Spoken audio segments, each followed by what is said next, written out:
Good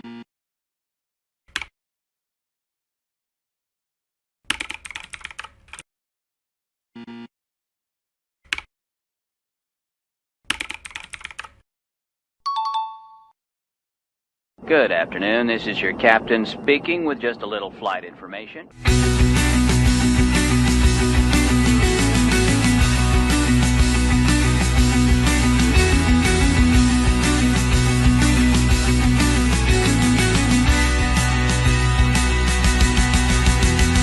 Hey, hola, ¿cómo están? Bienvenidos a Eso No Dijo Kant, este rinconcito hecho con mucho love para todos ustedes. Avanzamos.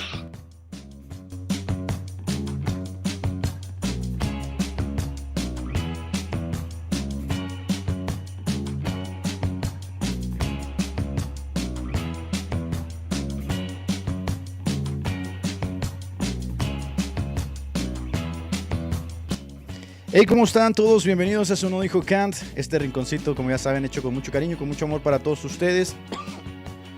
Hoy tenemos un programa de lujo, gente, la verdad es que espero que lo disfruten mucho. Son esos programas que, como ustedes saben, uno se juega mucho al hablarlos y creo que no es algo que esté oculto para ustedes, así que esperemos que si están disfrutando desde ya este live, bueno, dejen su like, compartan para que muchos más participen del en vivo. Vayan y corran la voz, díganle que ya empezó Eso No Dijo Kant. Y hoy tenemos a un invitado de lujo, que les puedo decir. Hoy tenemos a un hermano que aprecio mucho, a un hermano que personalmente considero una de las personas más inteligentes con las que yo interactúo. Así que hoy de verdad tenemos mucho que decir. Quiero hacer un descargo de responsabilidad antes de esto, por favor. Quiero que seamos maduros todos.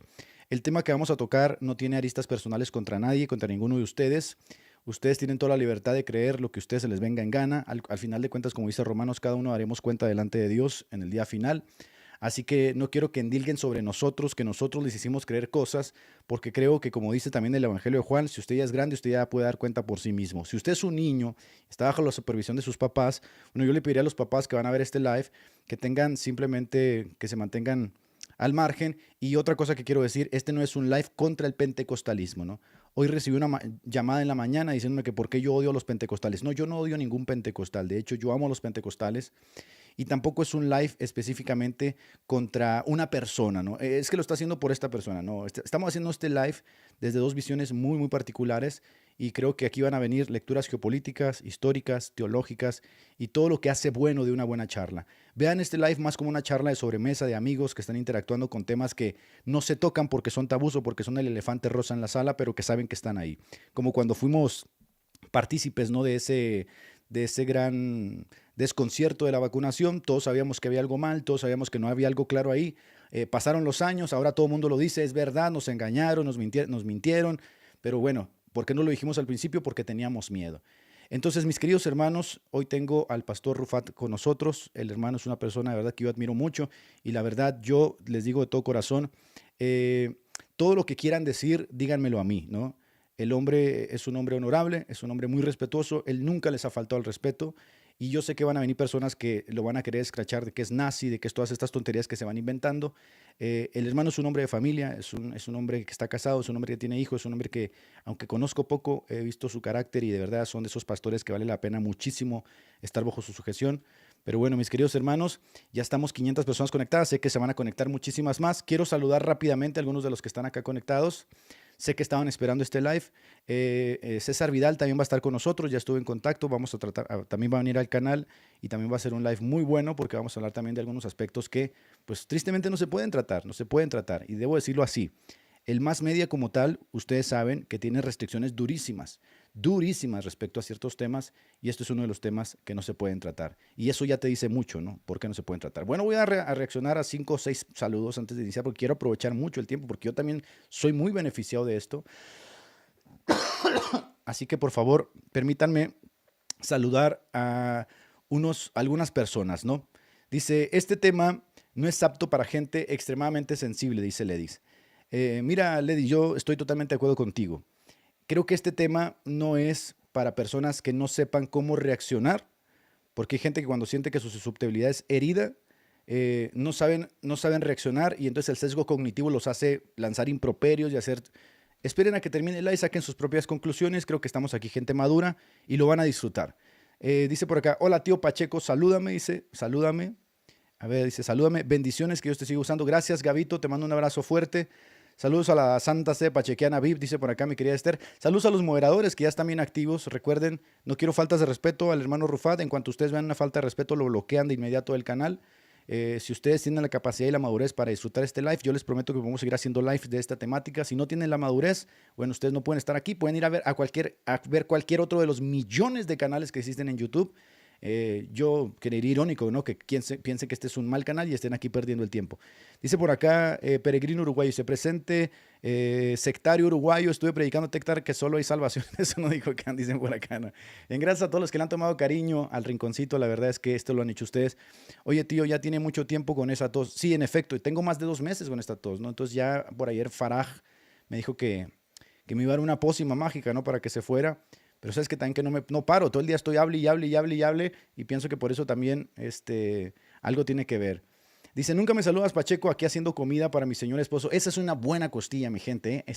Ahí está metiéndole duro a la cocina. No te creas, mi querida Gali Galleta, te mando un abrazo a ti y a tu esposo.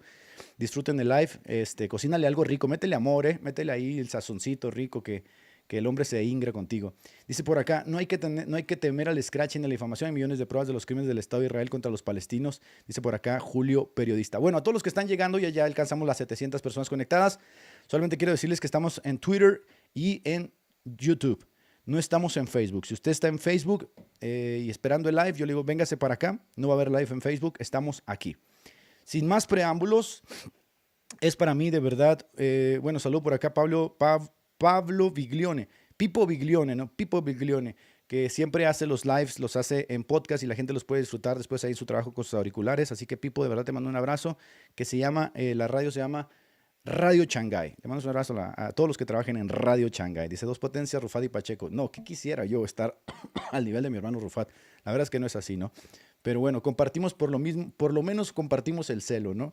Aunque le estaba confesando ahorita que a veces mi celo está mal enfocado y es muy pasional y aviento la mesa y hago un desastre, pero ya iré aprendiendo, se los prometo que sí. Pero bueno, mi gente, vámonos entonces al live del día de hoy. Vámonos al live del día de hoy. Tengo, la verdad, la bendición de tener en el canal a mi hermano Rufat, que siempre es una bendición tenerlo por acá. Hermano Rufat, ¿cómo está? Muy bien, hermanos, gracias al Señor por la invitación, gracias a los hermanos que están ya sintonizando, que van a estar escuchando. Aprovechamos para mandarle un saludo a todas aquellas personas que conocemos, pueden a lo mejor hermanos de nuestra congregación que puedan estar escuchando, amigos, hermanos, en fin. Doy gracias por esta oportunidad. Creo que el tema que vamos a estar discutiendo es un tema sumamente importante, relevante. Y me honra poder como pastor tocar un tema que algunos por ignorancia, otros por querer huir del tema y no mancharse o no recibir lodo, pues no lo abordan. En nuestro caso, estamos aquí para hablar lo que hemos leído, lo que conocemos y estamos dispuestos a testificar de lo que sabemos, más allá de verdad, de lo que pues cómo la gente nos pueda catalogar o pueda mirarnos. Yo no soy el pastor de todos los que están aquí, soy el pastor de una congregación, nuestra congregación es una congregación pequeña, le doy gracias a Dios, no tengo ínfulas de grandeza ni nada por el estilo. Sí soy un hombre que creo, que si me conocen, pues lo que amo, lo que creo, lo defiendo. Y este es un tema que me apasiona, espero poder ser prudente. No estamos aquí, como bien dijo, para lanzar lodo sobre nadie, hablar mal de nadie, pero en honor a la verdad, que es parte del cristianismo, yo no creo que cuando Jesús dijo conoceréis la verdad y la verdad os hará libre, esa verdad se limitaba solo a aspectos teológicos, porque la Escritura aborda todos los temas de la vida. Cuando uno mira el Antiguo Testamento, la Escritura no es solo acerca de lo que creemos sobre, no sé, sobre Dios, sobre el Hijo, sobre el Espíritu Santo, o cualquier tema de eso. Tocaba, la Escritura tenía relevancia en todos los aspectos de la vida. Dios debía ser honrado. Así que, bueno, hermanos, una vez más, agradecido. Adelante. Hermano Rufat, la vez pasada que usted estuvo con nosotros, tristemente algunos pastores, debo decirlo así, aunque no voy a decir sus nombres, reaccionaron de una forma muy beligerante. De hecho, mandaron comunicados a la Alianza Evangélica que yo solía participar pidiendo que me expulsaran, que me disciplinaran. Y algunos de los epítetos que se utilizaron, que como que se siguen utilizando, es que yo era un nazi encubierto junto con usted. De hecho, nos pusieron la cara ahí con un uniforme de la SS Sí, sí, sí. y decían que nosotros queríamos la destrucción de los judíos. Yo ni siquiera creo que se tenga que aclarar eso, pero vamos a hacer un descargo de responsabilidad por si las dudas, porque en efecto creo que hay mucha gente que es muy pasional y dice, sí, esos dos tíos son dos nazis antisemitas que quieren destruir a los judíos. Pastor, yo creo que usted está acostumbrado a esto, ¿no? Sí, no tengo problema y de hecho nunca lo he dicho, pero creo que en mi árbol genealógico, tanto del lado de mi esposa como el mío, ahí estamos ligados al judaísmo. Nunca lo he hecho públicamente, es la primera vez, pero buscando, ¿verdad?, de dónde salía el apellido Rufat, que en Puerto Rico es un apellido que casi muy pocas personas lo conocen. Hablando con mi papá y buscando de dónde veníamos, porque me parecía a mí que era rarísimo que yo no pudiera, luego de mi abuelo, mi bisabuelo, no supiera quién era y de ahí no sabía nada para atrás. Así que desde mi árbol genealógico tengo una conexión con los judíos y de parte de mi esposa. Así que yo no lo hago por una cuestión de odio a la raza, sino que la verdad es la verdad y la verdad debe ser proclamada. Nos cueste lo que nos cueste. Punto. Pero ciertamente es verdad que hay como tres palabras mordaza que cuando este tema se toca surgen a la palestra, que son nazi, antisemita o judeofobo, ¿no? Que tienen por fin básicamente escrachar a la persona, cerrar la discusión y decir, este Sí, tío tiene una patología, o sea, este tío es judeofobo, que bueno, sí, básicamente es sí. una patología eso, ¿no? Pero no existe. Ese tipo de mordaza también tiene su porqué, o sea, también ese tipo de mordaza surgió en algún momento muy específico y tiene su porqué. Si la gente supiera, también se daría cuenta de que todo está o sea, todo está entrelazado como tal. Claro, claro. Y eso del término nazi, de nuevo, es una cuestión de, con todo respeto, pastores, si creen que les estoy diciendo ignorantes, pues sí, ignoran lo que voy a decir.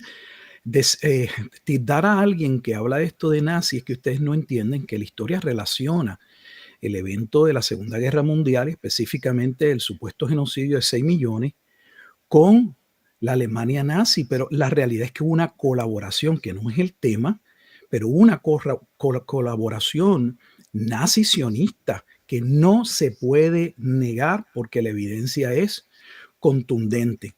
Así que tildar a uno de nazi, pues es poner no sé, es tratar de callarnos, es un epíteto para, no sé, como conspiranoicos, son locos, están hablando de cosas que no entienden. No, no, no. Realmente hubo un acuerdo nazi y el movimiento sionista, por las razones que sean de colaboración, se llama el Tratado Avara. Así Ujú. que si no lo conocen, de hecho, públicamente lo expuso un judío, Edwin Black, así se llama el libro en inglés, The Transfers Agreement. Así que la evidencia está ahí, no es el único. Así que antes de hablar y decir cosas que ustedes a lo mejor no saben de lo que están hablando, primero escuchen y luego llegan a sus conclusiones. Pero no lancen, no disparen para luego entonces pedir perdón, no disparen y luego pidan perdón. Claro. Así Pastor, que en la escuela, cuando yo estaba en primaria, yo llevé un libro, ¿no? Como de concientización y empatía, que se llamaba El diario de Ana Frank, ¿sí? Yo creo que la mayoría de las personas lo conocen, lo han otro leído. fraude. Sí, es un fraude, mucha gente no lo sabe, ¿no? Pero hace poco el papá salió a pedir perdón porque ha sido un fraude, ¿no? Porque se descubrió que lo habían escrito con bolígrafo y el bolígrafo no existía en los tiempos de los campos de concentración. Entonces, pero ese fraudecito condicionó la mente de millones de Oh, personas, de niños, de adolescentes, claro, que querían sentir una suerte de empatía con lo que sucedía supuestamente en los campos de concentración. Y aquí es donde uno dice, ¿por qué me engañas? O sea, ¿por qué me engañas de esta forma? Y cuando yo reacciono de forma beligerante porque me engañaste, te enojas. Es lo claro. mismo cuando la gente empieza a descubrir ciertas verdades en el mundo, de que él forma parte de un tablero de ajedrez y dice, oye, ¿cómo que yo he sido parte de esto todo el tiempo? Y se enojan. Yo creo que mucha gente no entiende que muchas veces nuestras reacciones son así. O sea, me has estado engañando, campeón. O sea, me has estado mintiendo en la cara todo este tiempo. No sé si eso sea real lo que estoy diciendo de Ana Eh, Frank. no, no, hermano pastor, hermano Edgar, y todavía más, cuando ese engaño tiene unas repercusiones increíbles. porque alguien podría haber engañado a uno, de verdad, y ese engaño no ser trascendente, no haber tenido un impacto, pero es que son mentiras que han cambiado el curso de la historia. Eh, ese, ese y muchos otros temas, no quiero mencionar otros temas porque estaríamos desviándonos y yendo a otro Este es lugar. solamente el preámbulo de lo que vamos a tratar. Pero sí, la verdad es que las mentiras llueven. ¿Será que a la gente le cuesta mucho trabajo entender que vivimos en un mundo caído de mucha maldad, en el que las religiones no se han salvado de la infiltración y que Pablo mismo advirtió que entre nosotros mismos se daría esa pudrición realmente que llevaría a muchos al engaño? ¿Por qué la gente le apuesta tanto a la institucionalidad, Pastor Rufat? O sea, ¿por Pues qué yo tiene no lo su entiendo. confianza ciego ahí? Yo no entiendo, y mucho menos, como el que me conoce sabe, que vengo de una, ¿verdad? De una tradición teológica reformada, y no puedo entender dentro del ambiente reformado, por referirme a ese ambiente, cómo supuestamente postulamos que el pecado original nos afectó a todos, pero entonces cuando vamos a temas como estos parece que no, que no afectó a las personas del gobierno, no afectó a diferentes eh, individuos particulares, porque ellos sí buscan nuestro bien, ellos no son egoístas, no tienen ningún tipo de agenda. No, la realidad es que no debería sorprendernos, todo lo contrario. Deberíamos esperar que un hombre caído en su estado natural, sin Dios, tienda a mentir, Y hacer el mal. claro, todo lo contrario. Me parece a mí sorprendente que un pagano, por decirlo así, como Hobbes, que escribe en su libro El Leviatán, que llega a esa máxima del el hombre es el lobo del hombre, tenga más claridad en decir el Estado es un leviatán que no te va a hacer el bien, o sea, te va a hacer el mal, y vivimos en una jungla de asfalto, como decía Wells, en donde todos estamos tratando de hacernos daño, y que la gente tenga tanta confianza, ¿no?, en sus instituciones religiosas, instituciones políticas, en sus candidatos, y no se dé cuenta de que este mundo va a la perdición. Por eso vamos a iniciar este tema, hermano Rufat. Ya estamos 1200 personas conectadas. Quiero ser muy claro porque yo he sido muy sincero. Yo no necesito que usted comparta esto conmigo. Yo hago mi descargo de responsabilidad. Pero hace mucho tiempo me he estado desatendiendo de la institución. Yo creo en un remanente escogido por gracia que sigue al Señor, que es la manada pequeña. Y creo que las instituciones como tal canalizan a ese remanente, canalizan sus sentimientos religiosos, pero ancladas a la sociedad bregan muchos de los problemas sociales en los cuales la sociedad se desenvuelve. Un día apareció en el mural de mi denominación, en el mural de internet, un desplegado donde había una serie de masones, y lo digo así tal cual, había una serie de masones metodistas que estaban muy molestos porque el órgano oficial de nuestra institución había publicado un manual de distribución para toda la iglesia en México donde se ponía a los masones como secta, una secta ocultista. Y entonces surgieron unos masones dentro del metodismo. Para mí, personalmente, eso fue chocante. Yo ni siquiera estaba al tanto de que pudiera haber masones dentro del protestantismo. Yo vi a la masonería como un arquetipo de algo oscuro, malo, raro. Después, cuando empiezo a investigar, me encuentro con este libro, Pastor Rufat, que yo creo que usted lo debe tener, que se llama América Peligra, del buen Salvador Borrego, donde traza el trabajo de la masonería de todo Latinoamérica. Toda América y toda Latinoamérica. Y cómo todos nuestros gobiernos, todos y cada uno de nuestros gobiernos han sido infectados por la masonería. Al principio, la disonancia cognitiva me hizo resistir, pero luego me di cuenta que la mayoría de las cartas magnas e instituciones, las instituciones de nuestros países, fueron redactadas por ellos. Después, sigo investigando y me doy cuenta de los grandes nexos que hay entre los jesuitas y los masones. Y luego sigo investigando y me doy cuenta que la masonería de larga data también ha infiltrado a la Iglesia Católica. Y luego sigo investigando y me doy cuenta que la masonería es un satélite del judaísmo. Entonces a mí me explota la cabeza y digo, caramba, ¿dónde he estado viviendo en todo este tiempo? ¿Qué me puede decir así al respecto de eso, hermano Rufat? Hermano, yo he pasado básicamente por el mismo proceso. Como pastor, prediqué el dispensacionalismo pretribulacional. Digo eso porque parte de la visión de los aspectos escatológicos es la relevancia y la importancia que tiene Israel dentro del plan de Dios y específicamente los últimos acontecimientos. Pero luego, estudiando otras temáticas, me empecé a dar cuenta de que había algo raro. Cada tema que estudiaba, el que fuera, me salían siempre dos movimientos: el catolicismo y el judaísmo. De hecho, aquellos que estudian estos temas saben que gran parte de las discusiones se tienden a que unos piensan no es el catolicismo y otros dicen no es el judaísmo. Pero luego descubrí que había una conexión, como bien dice.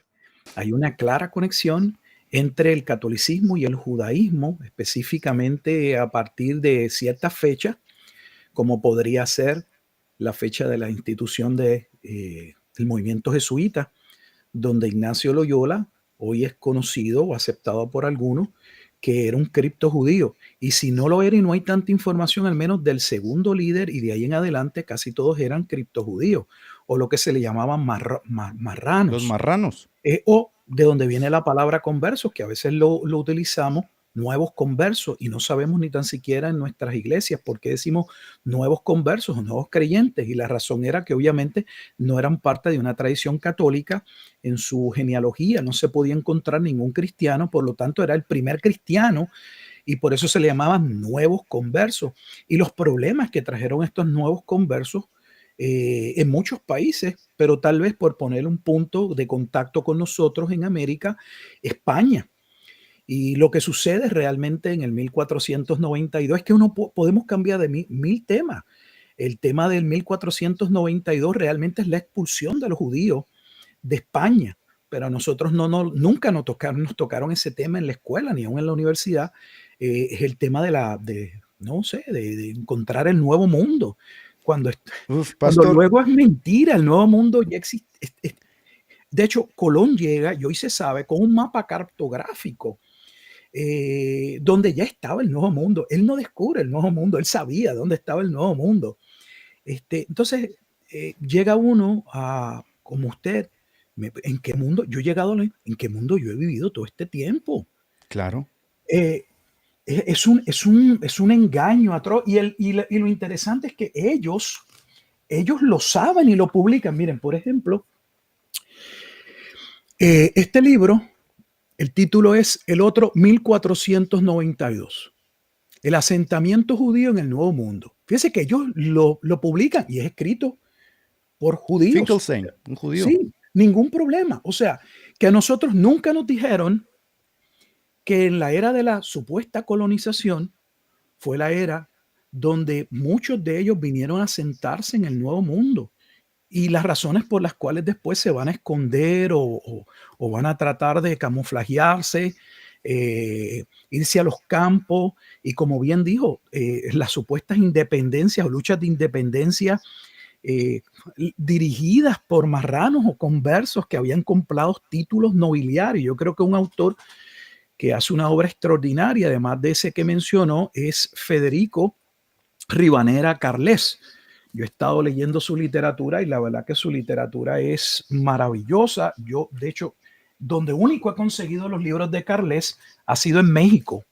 Y los invito luego a verlo. Este libro me gustó muchísimo, El judaísmo desenmascarado. Que el Zohar es una parte del Talmud. Una parte que sí. Aquí tenemos este otro, anarquismo, judaísmo y masonería, porque es que hay un lazo completo.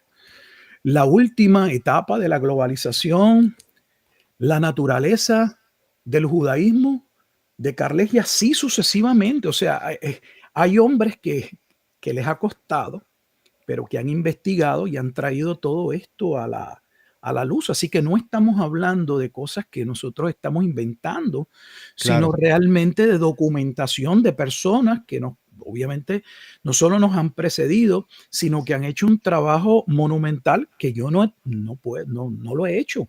Yo solo he leído y he tratado de constatar todo lo más que he podido, pero la documentación para aquel que la quiera buscar es sumamente robusta. volviendo al punto, pastor, de cómo una persona sale de, no sé, de esta resaca no emocional y le crea este malestar social de decir, oye, me han estado mintiendo en la cara. Por lo menos la construcción de las últimas 5 o 6 décadas para el mundo posguerra es una construcción ficticia, donde parece ser que Israel toma el control de esa narrativa y quien no esté aliado a esa narrativa oficial parece ser que va a ser antisemita, judiófobo, escrachado o recurrir al ostracismo. Yo me pongo entonces a investigar y digo, ¿realmente la gente ha sido tan mala? Porque, por ejemplo, ayer yo estaba haciendo una declaración de la Segunda Guerra Mundial y una persona me dijo, tú no sabes, tú no deberías de hablar eso porque mis seres queridos sufrieron mucho. Y yo digo, a ver, vamos a hacer dos cosas. En la Segunda Guerra Mundial murieron 60 millones de personas, hubo mucho sufrimiento en general. De hecho, la mayoría de ellos fueron soviéticos y alemanes, no fueron judíos. Fueron perseguidos gitanos, fueron perseguidos testigos de Jehová. Hubo un desastre en la Segunda Guerra Mundial.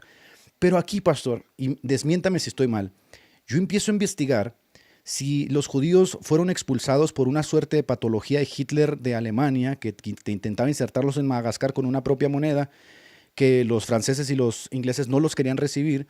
Y yo me pongo a investigar y no, me doy cuenta que han sido expulsados más de 100 veces en milenios. Y cuando yo voy e investigo por qué son expulsados una y otra vez, yo encuentro un patrón.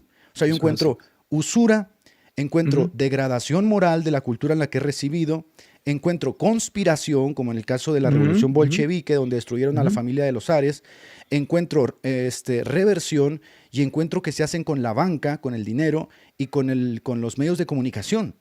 Entonces yo digo, a ver, o todos estamos enfermos los que hacemos una crítica, personas que no nos hemos conocido por milenios y culturas separadas, ¿no? Por siglos, y llegamos a la misma conclusión, o todos tenemos una patología judeofóbica, o aquí hay un problema.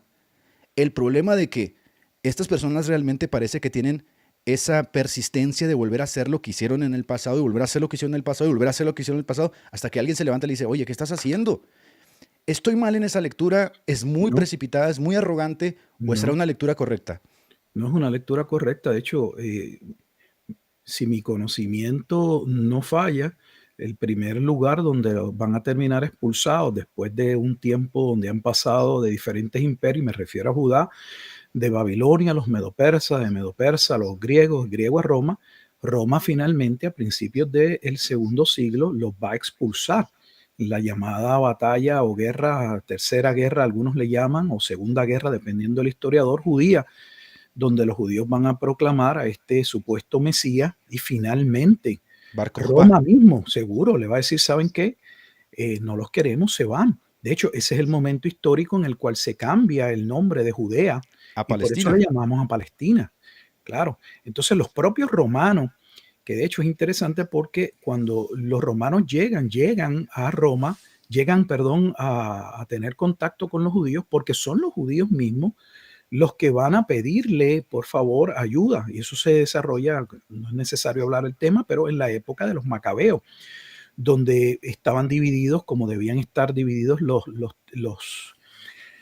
oficios de profeta, rey, sacerdote. Pero va a morir este rey de la casa de los Asmoneos y esta madre va a colocar a un hijo como rey y al otro como sacerdote, y finalmente va a haber una lucha entre estos dos hermanos y son ellos los que van a pedirle al gobierno romano que intervenga, obviamente cada uno a favor de ellos, y sucesivamente eso va a llevar a que, bueno, Roma viera la oportunidad de apoderarse, y así es que ellos vienen a estar sujetos al Imperio Romano, y aún al Imperio Romano sujetos, tenían una serie de concesiones que no tenían otros pueblos bajo el imperio. Tenían muchos favores que no tuvieron otros pueblos dentro del Imperio Romano, y aún así eso fue parte del el enojo romano, como finalmente le pagaban con traición, conspiraciones y así sucesivamente. O sea, algo que se ve a través de la historia. No puede ser que tantos pueblos los hayan expulsado y todo el mundo esté mintiendo. O sea, yo estoy seguro, mire, si nosotros vamos a la escritura y sin tener conocimiento podríamos juzgar tal vez Juan capítulo 5, Jesús y la mujer samaritana, y llegar a la conclusión de esta mujer debe ser una depravada. Ha tenido 5 maridos y el que ahora tiene no es su marido. Imagínese a alguien que lo han expulsado decenas de lugares. Pues es lógico llegar a la 100 lugares. Claro. Sí, más de 100 lugares. Sí, pues entonces es lógico. Hermano, creo que el último fue Guatemala. O sea, en el siglo XX los guatemaltecos expulsaron una secta de los Lubavitch porque andaban haciendo sus tonterías. O sea, han sido expulsados de verdad hasta nuestros días. Y sería raro decir que todo mundo tiene una patología, todo mundo ha sido antisemita por milenios, todo mundo tiene un odio no patológico con el que nace naturalmente. Aquí entramos a un punto muy importante. Lutero, algunas personas que dicen que Lutero fue un antisemita, o sea, como si Lutero un día se levantó y dijo, odio a los semitas. Eso es falso. Pero yo he estado leyendo la literatura, sobre todo de Lutero, donde dice las mentiras de los judíos, pero años antes Lutero habló muy bien de ellos. De hecho, los honró. Les dio una suerte de prosquinesis, de veneración por ser el pueblo que nos dio al Mesías. Pero de repente vemos un Lutero que cambia de opinión, como parece ser el patrón recurrente a través de los siglos, y uno se pregunta, pues es que Lutero tiene una patología, se puso borracho y le dio por odiar judíos. No, cuando uno lee las cosas por las cuales Lutero se levanta y dice, oye, estos tíos están diciendo que nuestro Mesías está ardiendo en excremento. Estos tíos están diciendo que María fue violada por un soldado cuando está en su menstruación y que ahí nació Jesús, en Pantera. En el Tol Yechu se decía que Jesús fue orinado por Judas. Las cosas que estos tíos llegaron a decir en la Edad Media eran de verdad que, bueno, nosotros somos una civilización hoy que probablemente estemos un poco más civilizada, pero en la Edad Media y luego un sajón leyendo esto, ¿no? ¿Era antisemita Lutero? Totalmente falso. Una acusación que obviamente carece de evidencia. Lutero se tornó totalmente a los judíos, buscó la conversión de los judíos, dio gracias y entendió que debía haber un cambio con relación al pueblo judío, pero posteriormente va a descubrir cosas que él no conocía de los judíos, y eso va a surgir porque en la Reforma Protestante, que va a traer una vuelta a la Escritura, hay que regresar a la Escritura, a los reformadores no creer que la Vulgata Latina era una buena traducción, o al menos querían corroborar la traducción, van a querer ir a las fuentes principales y van a buscar aprender hebreo. Y ese hebreo que van a buscar aprender, muchas veces lo van a buscar aprender de rabinos que les van a ayudar en ese proceso. De hecho, hay un capítulo en este libro que creo que había compartido anteriormente, se llama Los 50 Mesías Judíos. Aquí hay un capítulo donde claramente explica, esto es de otro, o escrito por otro judío, se llama Jerry Rabo. Sí, y él explica qué fue lo que sucede. De hecho, tiene un capítulo donde habla del rabino que ayuda a los cristianos en su concepción del Mesías. Y la razón es que luego Lutero va a aprender el idioma, el hebreo, y va a tener acceso a cierta información que lo va a polarizar. Porque la mayoría de los cristianos no tienen idea. Yo no creo, hermano Edgar, que la mayoría de los cristianos, y obviamente si no la tienen los pastores, no va a pasar a la iglesia, porque generalmente las iglesias se educan en términos generales si su pastor está educado y se mantiene en educación. Pero la realidad es que nuestras iglesias están llenas de pastores con muy poca educación teológica y de otra índole. Es la pura verdad, la pura verdad. Mire, yo vengo de la denominación, era militante en las Bautistas del Sur. Yo, una de las cosas finalmente que me hizo salirme, somos una iglesia independiente actualmente, no porque no crea que debemos los cristianos mantener lazos, sino porque hay cosas que finalmente yo en las instituciones me cansé, me harté. Y es como se establecen iglesias como si fueran cadenas de McDonald's, donde lo que buscamos es a cualquier persona que aparentemente muestre amor, tenga algún conocimiento, se sepa 2 o 3 versículos bíblicos y ahí lo ponemos como pastor. De manera irresponsable, sin a veces ni conocerlo, ni su vida, ni nada, sin estar realmente preparado para la obra del ministerio. Así que si los pastores no están conscientes de estos temas y no buscan estudiar estos temas, es muy probable, ¿no? Es lo que vemos, que las iglesias no sepan lo que está sucediendo, lamentablemente, pero Lutero tuvo acceso.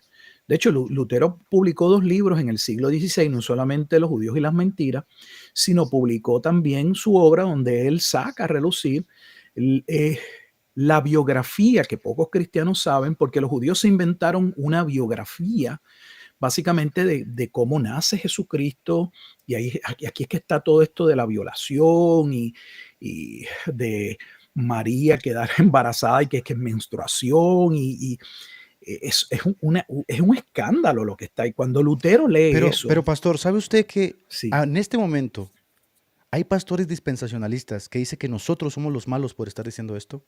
¿Cómo O es sea, posible? es verdad. O sea, hay judíos literalmente que decían que Jesús nació por una violación mientras María Eso es menstruaba. así. Eso es Hay así. judíos que están en el Talmud y están en el Tol Yechu, que dice que Ujú. Jesús está ardiendo en excremento y todavía el sesgo cognitivo dice, no, pero no puedes decir nada de ellos porque ellos no son malos. Tenemos que bendecirlos. Y ahorita vamos a entrar a ese punto, porque ellos son el pueblo escogido. Entonces, quiero solamente recapitular dos cosas. Solamente recapitular dos cosas. Lutero, Hitler o ciertos personajes han sido utilizados como chivos expiatorios de algo que ha venido sucediendo por milenios. Por ejemplo, una de las cosas que yo escuchaba, perdón que le haya arrebatado la palabra, No, pastor, es que no, es no, muy ningún interesante. problema. Una de las cosas que yo escuchaba es que Hitler se había leído todos los libros de Lutero y de ahí había formado el nacionalsocialismo y que por lo tanto, influenciado por Lutero, persiguía a los judíos. Bueno, yo me fui y me leí a Hitler. A mí no me gusta ser ningún idiota. Me fui y me leí Mein Kampf, que es la obra de Hitler, y hace Así. dos menciones de Lutero Hitler. Y lo que dice el Hitler de Lutero es lo siguiente. Y ni siquiera menciona a Lutero, menciona al luteranismo. Ujú. Dice que el luteranismo tiene mucho más sentido como religión porque no es un estado dentro del estado como el catolicismo. Porque el catolicismo, dice Hitler, tiene a un servidor fuera del estado. Y se tiene sentido porque si como nacionalsocialista le estás apuntando a un orden de sociedad nacional, no quieres tener que alguien más tenga influencia sobre tu estado, ¿verdad? Que es el Papa. Eso es lo único que dice en todo su libro, no dice nada más. Entonces, ¿de dónde se...? Es más, Hitler está más influenciado por Wagner, la música de Wagner. Eso es Y así. Wagner, quizá un poco de Nietzsche, que el superhombre, la fuerza de la voluntad, y más que Lutero. Pero ¿por qué se crean estos arquetipos? Son chivos expiatorios. Y usted dijo algo muy interesante. La mayoría de los pastores tienen poco acervo cultural, sobre todo en las antípodas de Latinoamérica, donde las iglesias se fundan muy rápido, ¿no? Y se fundan en un sentido de evangelismo más que de formación Eso es así. holística. Mucha gente desconoce gran parte del mundo en el que nosotros nos desenvolvemos. ¿Es verdad esto o realmente Hitler se chutó a Lutero, leyó a Lutero y se volvió loco? Yo no he visto ninguna evidencia que apunte a que lo que Hitler hizo tenga que ver con las obras de Martín Lutero. Yo creo que es una manera, no sé, de solapar, de esconder, de, como bien dijiste, usar algún chivo expiatorio, pero no. Hay judíos que realmente escribieron en contra de, y sabían lo que estaba sucediendo, porque es que hay escritos directamente de los judíos donde ellos saben exactamente todos los movimientos de subversión. De hecho, hay un judío que cuando yo lo leí la primera vez, hasta me dio pena de él, a ver si tengo el libro por aquí. Es De el que hecho, hay escribió. judíos ahorita, los judíos ortodoxos que no quieren al Estado de Israel, pastor. Sí, sí, que sí, Y pero son la gente ni los judíos. conoce. De No, la hecho, gente no sabe que aquí en existen. Estados Unidos la gente no sabe que los judíos protestan y que hay movimientos ortodoxos que entienden que es impropio que los judíos estén en el Estado de Israel, porque ellos sí creen que van a reinar y que los judíos van a regresar a Israel, pero entienden que según el Tanakh, como ellos lo interpretan, eso solo va a suceder cuando llegue el Mesías. O sea, ellos reconocen que todo lo que ha sucedido con el supuesto Estado de Israel el 14 de mayo de 1948 es una manipulación de personas que no solamente han usado la política, la religión, entre muchas otras cosas, sino que peor aún, los que estaban detrás eran ateos. O sea, De hecho, es un país secularista, o sea, no es un país que está siguiendo sí, la Tanaj. sí, Es un país que no tiene rey, no tiene arca, no tiene templo. Es un país que es la capital de la homosexualidad, con clínicas de aborto por todos lados. Es un eso país es así. que literalmente está creando un exterminio en Medio Oriente y remodelándolo para tener una... Pero no vamos a entrar todavía a eso, porque ese es el segundo tema. Vamos a cerrar ahorita Este es el... el libro. Lamentablemente, muchos de estos libros están en inglés. Es escrito por el otro Rabbi Marvin. rabino. Sí, él tiene dos libros. Si ven, dice, este es el volumen, el tomo número 1. Este es un excelente libro. En este libro, él llega a la conclusión que llega quien es reconocido como posiblemente el hombre de mayor conocimiento en la cuestión del misticismo, cábala judía, que es Gershon Scholem, y los movimientos del franquismo y el jacobinismo que dieron Uf, paso a las revolución. revoluciones en todo el mundo, el propio Herschel Scholem reconoce que esos movimientos eran de base totalmente judía. O sea, ellos son el poder de las revoluciones detrás del trono. De hecho, ellos lo reconocen. Ellos dicen que la Revolución Francesa fue su primera etapa de emancipación, sin ningún problema. O sea, que ese fue el punto de inflexión que dijeron, no, ya no vamos a estar luchando, vamos a reclamar nuestros derechos, y ellos asocian la guillotina, lo que sucede en la Revolución Francesa, y se lo atribuyen sin ningún problema, como cuando uno va a la enciclopedia judaica y busca el artículo acerca de la masonería, y ellos mismos reconocen que están detrás de la masonería, específicamente cuando uno lee la parte de la masonería en Estados Unidos. Ellos reconocen que los padres fundadores eran masones y que esos masones eran de base judía, por eso solo usaban el Antiguo Testamento. Te ponen el triángulo, te ponen la pirámide del nuevo orden secular, te lo ponen atrás con el ojo que todo lo ve. Ahora, cuando decimos, y vamos a hacer la conexión aquí, sí, cuando decimos que la masonería ha tenido nexos de larga data con el judaísmo, no estamos mintiendo. O sea, realmente la masonería es luciferina en sus últimos grados, 29, 30, 31. Ahí hay una declaración de Baphomet, hay una declaración del arquetipo de la maldad, y por lo menos en el rito escocés antiguo y aceptado son luciferinos. Y la masonería tiene un nexo con el judaísmo. Lo que estoy diciendo con esto es que mucha gente de verdad piensa que estamos como tratando de escrachar a los dispensacionalistas. Aquí ni siquiera hemos hablado del dispensacionalismo todavía, no hemos dicho nada del dispensacionalismo. Lo que estamos diciendo es que en este gran tablero llamado mundo, este gran tablero de ajedrez, tú eres un peón. Y que cuando despiertas, como diríamos nosotros, sales de la matriz, pues sales con una gran resaca. O sea, ¿así funciona el mundo realmente? Sí, papá, así funciona. Por ejemplo, sí. Me sucedió a mí. Yo me di cuenta que había muchos masones dentro del protestantismo y que algunos de ellos habían fundado logias, los tremendos. Pero también me doy cuenta que Fratelli Tutti, que es una de las encíclicas de Francisco, fue celebrada por la masonería argentina porque tiene todo el toque de la masonería de la fraternidad universal y toda esta vaina de los hombres. Entonces, están ahí los nexos. Están ahí. Una de las cosas que se reclamó, por ejemplo, en la Iglesia Metodista es que la Iglesia Metodista las consideró una secta ocultista, porque no se puede saber. Ellos dijeron, no es ocultismo, simplemente prevención, decían ellos. Es una prevención de no decirle al mundo lo que vamos a hacer. Pero lo han estado diciendo. Está Albert Pike, que fue un masón de altísimo grado. Albert Pike, en sus cartas a Rossini, no me acuerdo cómo se llama, este general francés, le dice, vamos a generar 3 guerras. Y todavía ni siquiera llegaba la segunda. Y dijo, tienen que ser 3, porque tenemos que remodelar Medio Oriente. Yo una vez platiqué con un pastor, hermano Walters, que es muy conocido por aquí, y le dije, los judíos estuvieron viendo en México el bolsón de Mapimí para, en el Gran Congreso Sionista, poner aquí su Estado de Israel. No fue aplaudido, pero ya lo habían visto, ya le habían echado el ojo, como le echan el ojo a la Patagonia Argentina. Claro, o sea, claro. Hay muchas cosas que la gente no sabe y que piensan que todo es una conspiración. Cuando despierten del gran letargo ya no se puede hacer nada.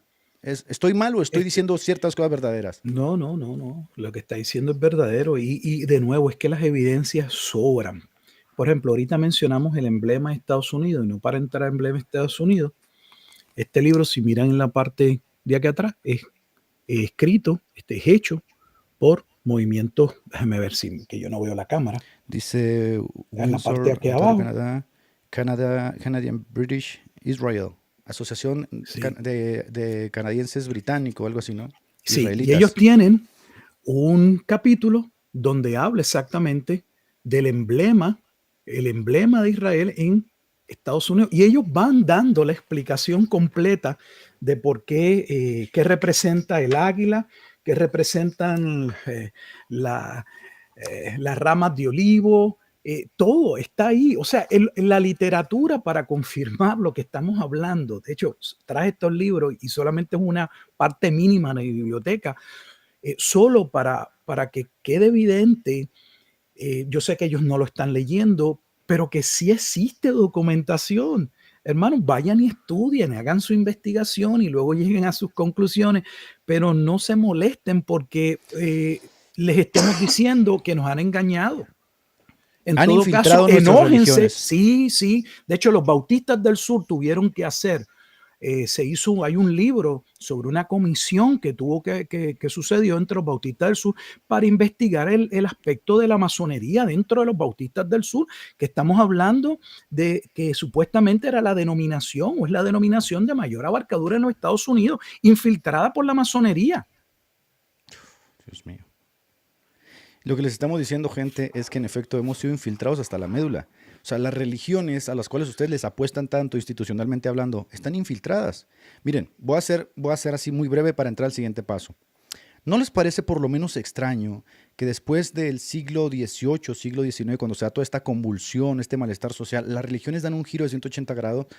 Por ejemplo, es muy cierto que los católicos mantuvieron a raya la masonería de larga data. Es más, hasta el día de hoy todavía se hacen declaraciones de que no se puede ser masón y católico. Ujú. Sin embargo, en el Concilio Vaticano II, a los judíos pasaron ya de escracharlos a llamarlos hermanos mayores, lo cual es un hito totalmente, ¿no?, en la historia de qué pasó, porque ciertamente estos dos grupos, el judaísmo y el catolicismo, de hecho tengo un libro aquí, bueno, no, ahorita lo saco, donde muestra la gran rivalidad que han tenido porque los dos quieren un orden de sociedad.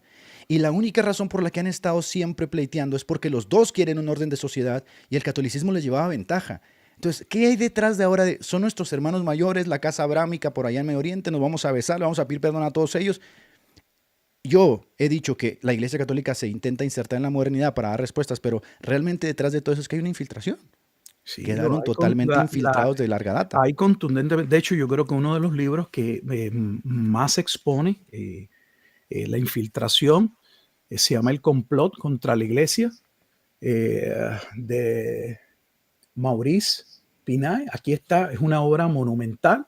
Aquí está parte de la literatura de cuando se dio el Segundo Concilio Vaticano, los esfuerzos que se hicieron para demostrar que los judíos estaban detrás de todos los cambios que estaban surgiendo, y la intención detrás de este llamado ecumenismo era lograr que las tres religiones principales, entiéndase judaísmo, cristianismo, islamismo, entendieran que tenían un ancestro común, Abraham, se unificaran, vinieran a ser una, pero claro, bajo la tutela del hermano mayor, y el hermano mayor sería el judaísmo. Claro. O sea, que detrás de todo lo que está sucediendo es un movimiento de llevar a las personas de regreso a el hermano mayor. Por eso vemos todo este auge con los movimientos hebreos, raíces mesiánicas, movimientos mesiánicos y todo esto, porque ellos están logrando, buscando que eso se dé. Dicho sea de paso, porque también pocos entienden o ignoran que ellos realmente creen que ya llegó el tiempo del Mesías. Nosotros vivimos dentro de nuestro calendario en el 2025. Pero realmente los judíos creían que cuando estuviese acercándose el año 6000, se daría el famoso Shabbat mesiánico, donde se daría todo preparatorio para la llegada del Mesías. Entonces, por ejemplo, los movimientos caraítas en el 22, en el 2022, entendían que ellos estaban viviendo en el año 5992. O sea, casi a poco tiempo del año 6000. Hay otros que no, que piensan que todavía faltan unos 50 años. El punto es que ellos realmente están viviendo, y por eso estamos viendo todos estos cambios que se están dando muy abruptos, muy rápidos. Aceleradísimos. Claro, porque ellos entienden que tienen, de hecho, uno de los movimientos más fuertes judíos es el movimiento Lubavitch, y ellos entienden que el Mesías hay que forzarlo. ¿Qué es lo que le dice Lubavitch a Claro, Netanyahu? Claro, porque esa es la idea que está en el Nuevo Testamento, en el sentido de aquellos que eran pertenecientes a la rama de los celotes. Los celotes eran el movimiento judío, muy parecido en un sentido, revolucionarios que entendían el Mesías no va a llegar hasta que nosotros nos levantemos en armas contra Roma. No es solo vivir, como ustedes dicen los fariseos, de acuerdo a la ley y tratar de guardar la ley. Eso suena lindo y suena bonito. No es como dicen ustedes los saduceos, que hay que de alguna manera tratar de establecer un sistema religioso donde mantengamos nuestras tradiciones, pero que también podamos abrir paso hacia otros que tienen ciertas diferencias, como eran los saduceos. No, los celotes decían, el Mesías no va a llegar hasta que nosotros traigamos la revolución. Y es exactamente lo que estamos viviendo hoy. Totalmente la gente de acuerdo. no entiende. Eso es la razón detrás del movimiento 2030. Todo lo que está sucediendo en el mundo está calculado. Dios lo permite, y yo no me voy a meter en esos asuntos de por qué Dios permite lo que permite, pero la realidad es que lo que estamos viviendo, todo lo que estamos viviendo, ha sido orquestado. Orquestado perfectamente, perfectamente orquestado por fuentes totalmente malévolas, luciferinas, demoníacas, masónicas, y el judío ha estado detrás de ello, aunque les duela a muchos. Ahora, yo ya hablé de la infiltración que ha tenido la Iglesia Católica, ya le dieron su punto de inflexión, no se va a recuperar de esto, tiene ya 70, 80 años infiltrada. De hecho, creo yo que el gran triunfo de la masonería fue haber puesto a Francisco ahí, que hizo cambios tan abruptos que rompió con 2000 años de tradición moral. Pero quiero volver a regresar al asunto del protestantismo porque no estamos diferente. Yo he dicho que la cristiandad en su conjunto está pasando por un momento muy difícil, pero en 1948, aquí entramos al punto, y bueno, viene siendo estos movimientos convulsivos del siglo XX que se dan en un momento muy específico. 1948, de parte de algunos evangélicos, empieza a haber una celebración porque ellos empiezan a entender que hay un cumplimiento profético en donde los judíos, que son el pueblo escogido, según ellos, retornan a su tierra. Y se empieza a dar una serie de movimientos que tienen una reverberación impresionante, sobre todo en el mundo neoevangélico. No va a ser así tanto, por ejemplo, en movimientos históricos como luteranismo, presbiterianismo. Es más en el mundo neoevangélico, donde incluso se va a incorporar el etos del judaísmo talmúdico en las iglesias, porque ni siquiera es el judaísmo del segundo templo, pastor. O sea, eso de kipá, de la bandera de Israel con 5 puntos, el pentagrama ese de Renfán, todas esas cosas, la mesuzá, ¿cómo se llama el cuadro ese que se pone aquí, el nefilino? Piensan que eso es la forma en que vivían los judíos del segundo templo, que así andaba Jesús, con kipás, besando mesuzás, con una bandera de 6 puntas. No. Todas esas cosas que han creado una reverberación han creado, por supuesto, un afecto positivo hacia un Estado que se fundó en 1948. Antes de pasar a cómo se fundó este Estado, ¿qué piensa usted de este etos que se ha incorporado en la mayoría de las iglesias neoevangélicas, que lo ven como algo, no sé, como un identitario? De nuevo, volvemos a lo mismo, es triste, pero es parte de la ignorancia que existe, también es parte tenemos que darle como dominan ellos los medios de comunicación y dominan muchas otras áreas. Casi toda la educación que la gente recibe, que lamentablemente la recibe a través de los canales televisivos, pues lo que ellos ven a través de los videos y todo, pues los lleva a creer que eso es lo que ellos están viendo, es lo que los movimientos judíos vivían en el primer siglo, que de hecho ya esos movimientos judíos se habían quedado muy atrás de lo que realmente, o distaban mucho de lo que era el judaísmo realmente que debía haber, o lo que el Tanaj realmente establecía. Jesús fue claro y les dijo: ustedes han abrogado realmente la ley por vuestras tradiciones.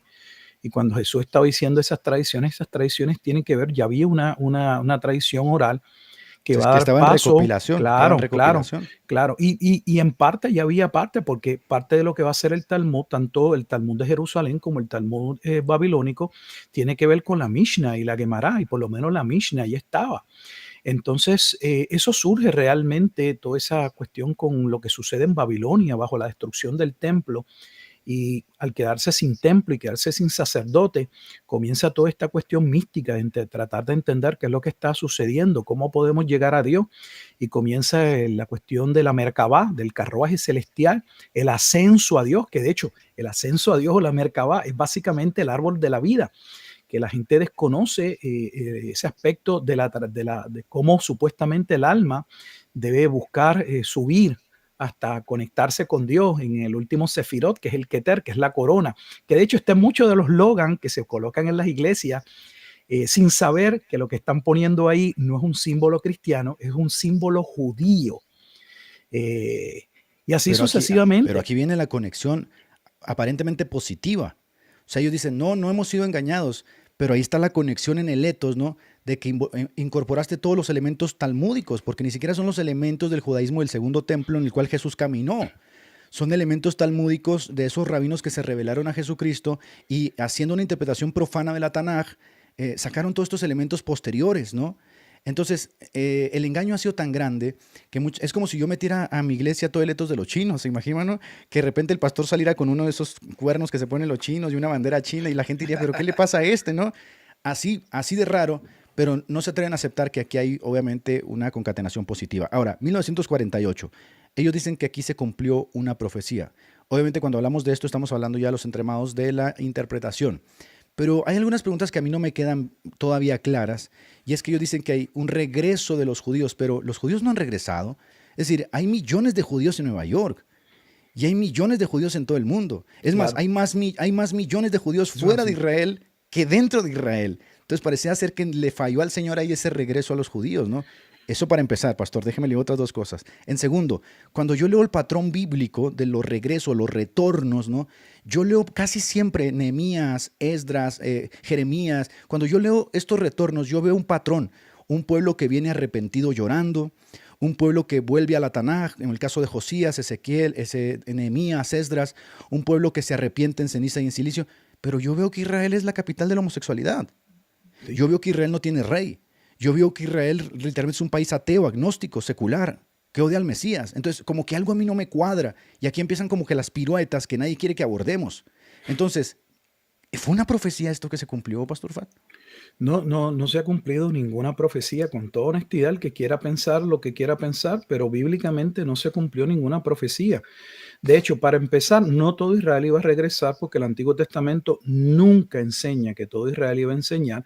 Eso de que todo Israel iba a enseñar, básicamente su fuente es el Nuevo Testamento y es Romanos capítulo 11, versículos 25 al 27 principalmente. Sale del Nuevo Testamento, porque el Antiguo Testamento nadie puede hacer. Mira lo que me atrevo a decir. Nadie puede hacer y demostrar en el Antiguo Testamento, a través de los profetas mayores o menores, que el Antiguo Testamento señalaba que todo Israel iba a regresar. La realidad es que sería un remanente el que iba a regresar, y se establece cuando, en los días que llegara aquel príncipe o aquel rey, aquel Mesías, el ungido o el Cristo, que fue proclamado que vendría de la casa de David, como se establece en 2 Samuel capítulo 7 o 1 de Crónicas capítulo 17, como claramente se le dice a David. Entonces es un pueblo que vendría en el cumplimiento del nuevo pacto. Como bien dice, sería un remanente que entraría en arrepentimiento. Dios obraría en su corazón, porque dice la Escritura que hasta ese momento Dios los había dejado ciegos, no entendían, tenían ojos y no veían, tenían oídos pero no podían escuchar, tenían una voluntad pero entregada a sus placeres. Y Dios dice, no, ustedes me van a seguir y yo me voy a complacer en ser su Dios. Eso no sucedió. Eso no ha sucedido según esa profecía. Yo creo que eso sucedió en el pasado. Yo soy preterista parcial y puedo explicar por qué. Esa profecía no forma parte de un futuro, forma parte para mí de un pasado. Yo no estoy hablando de la segunda venida de Jesucristo. Yo estoy hablando específicamente del momento en que el Antiguo Testamento enseñaba que cuando llegara el Mesías, junto con la llegada del Mesías, no solo habría salvación, sino habría juicio. Esa parte del juicio quedó relegada, totalmente tapada por la iglesia. Cuando nosotros iniciamos el Nuevo Testamento, la razón por la que Juan el Bautista es un personaje tan importante que nunca se le ha dado la importancia que tiene, es porque Juan el Bautista es el cumplimiento de Isaías 43, de Malaquías capítulo 3 y capítulo 4, específicamente 4:5. Él es el Elías que habría de venir. Que dicho sea de paso, en Mateo capítulo 17, los discípulos, cuando Jesús les habla de su resurrección, pero esa resurrección está ligada al Hijo del Hombre, y ellos le dicen, pero espérate, Jesús, ¿cómo que el Hijo del Hombre va a resucitar? ¿No dicen nuestros escribas que primero tiene que venir Elías? O sea, ellos sabían que la llegada de Elías anunciaba entonces el tiempo de salvación o del Mesías. Y Jesús va a decir claramente, ya lo había dicho en Mateo 11, pero vuelve a decirlo en Mateo capítulo 17, luego de la transfiguración, que si querían entenderlo, Juan el Bautista era Elías. Y Mateo asevera o recoge que ellos entendieron que Jesús se estaba refiriendo a Juan el Bautista. ¿Cómo Juan el Bautista puede haber comenzado su ministerio llamando a los hombres al arrepentimiento, porque ya el hacha estaba puesta y todo árbol que no diera fruto sería cortado? Pero entonces hablamos solo del aspecto de la salvación del Mesías, pero ocultamos que esas palabras que está hablando Juan el Bautista están asociados al día ardiente de Jehová. O sea, y ese día ardiente no era el fin del mundo, ni tan siquiera era el fin de las naciones, era el fin del sistema antiguo testamentario, era el cumplimiento de aquello que era sombra, de aquello que fue profetizado, que se vendría y tendría un cumplimiento en Cristo, como se establece claramente en la epístola a los Hebreos. Entonces, tiene que ver con un aspecto interpretativo de cómo interpretamos el cumplimiento de lo que fue profetizado en el Antiguo Testamento. Básicamente gran parte de la iglesia lo que ha visto es que en Jesucristo o en su primera venida está el aspecto salvífico, y han relegado o han postergado o han dejado el juicio para el final, asociado casi siempre a la segunda venida de Jesucristo, o dentro de otros sistemas como el dispensacionalismo premilenial dispensacional, aquellos últimos 3 años y medio dentro de la gran tribulación que inicia 7 años antes de la segunda venida de Jesucristo. Pero no, que el 14 de mayo no significa ningún cumplimiento absolutamente de nada. De hecho, el cumplimiento tendría que traer el templo y tendría que traer el reino. Y el templo que es proclamado en el Antiguo Testamento y que el Nuevo Testamento valida, no es un templo físico. Aquí tienen un problema. Toda la literatura del Antiguo Testamento y el Nuevo Testamento realmente a lo que apunta es a la destrucción del templo. Claro. No, nunca. O sea, ¿cómo es posible que el Antiguo Testamento lo que habla es de la destrucción del templo? De hecho, una de las profecías clave, que es clave para estos movimientos, es Daniel capítulo 9, versículos 24 al 27, que dicho sea de paso, la parte más importante de la profecía de las 70 semanas ni tan siquiera tiene que ver con la destrucción de Jerusalén.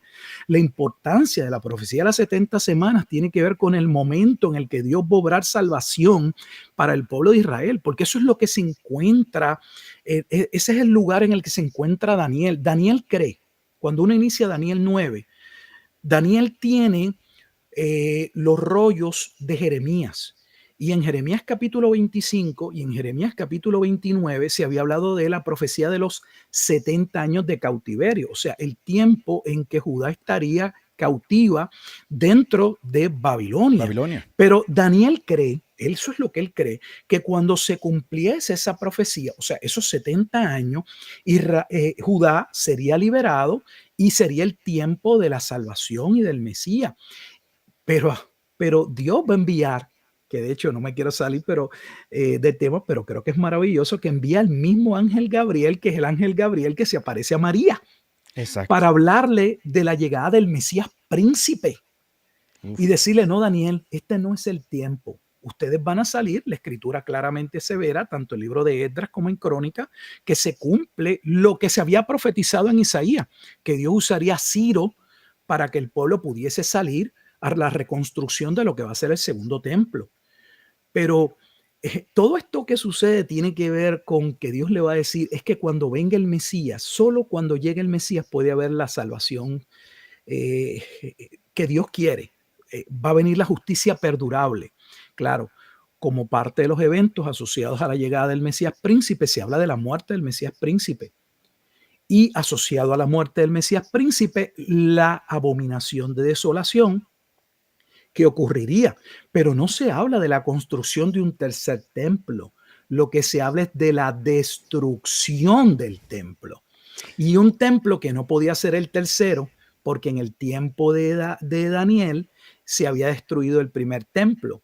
El único templo que puede estar en la mente es el templo que se iba a levantar luego de dada la comisión. Claro, ¿no? Claro. Que tenemos la narración en los libros de Esdras y de Nehemías de esa reconstrucción. Terminó siendo llamado Templo de Herodes. Claro, porque Herodes lo va a tratar de remodelar, porque él no es judío, aunque se casó con una de las princesas de la casa Asmonea para tratar de legitimizar, ¿verdad? Pues su reinado sobre los judíos. Así que el Antiguo Testamento lo que profetiza es la destrucción del templo. Y el Nuevo Testamento igual. Uno esperaría que si eso es un evento realmente bíblico, hubiese un pasaje, hermano, yo no creo equivocarme. No existe un versículo, uno en todo el Nuevo, miren lo que estoy diciendo y soy yo el que estoy hablando, un solo versículo en todo el Nuevo Testamento que hable realmente de la reconstrucción del templo. Todo lo contrario, los pasajes en el Nuevo Testamento lo que establecen es que el templo del libro de Ezequiel ya estaba en el tiempo de Pablo. Cuando Pablo habla y dice que ellos eran ministros del nuevo pacto, estoy hablando 2 Corintios capítulo 3, luego en el capítulo 6, que muchas veces lo usamos solo para hablar de que no te unas, que tiene que ver el cristianismo con movimientos que no son cristianos, porque la luz no va con las tinieblas.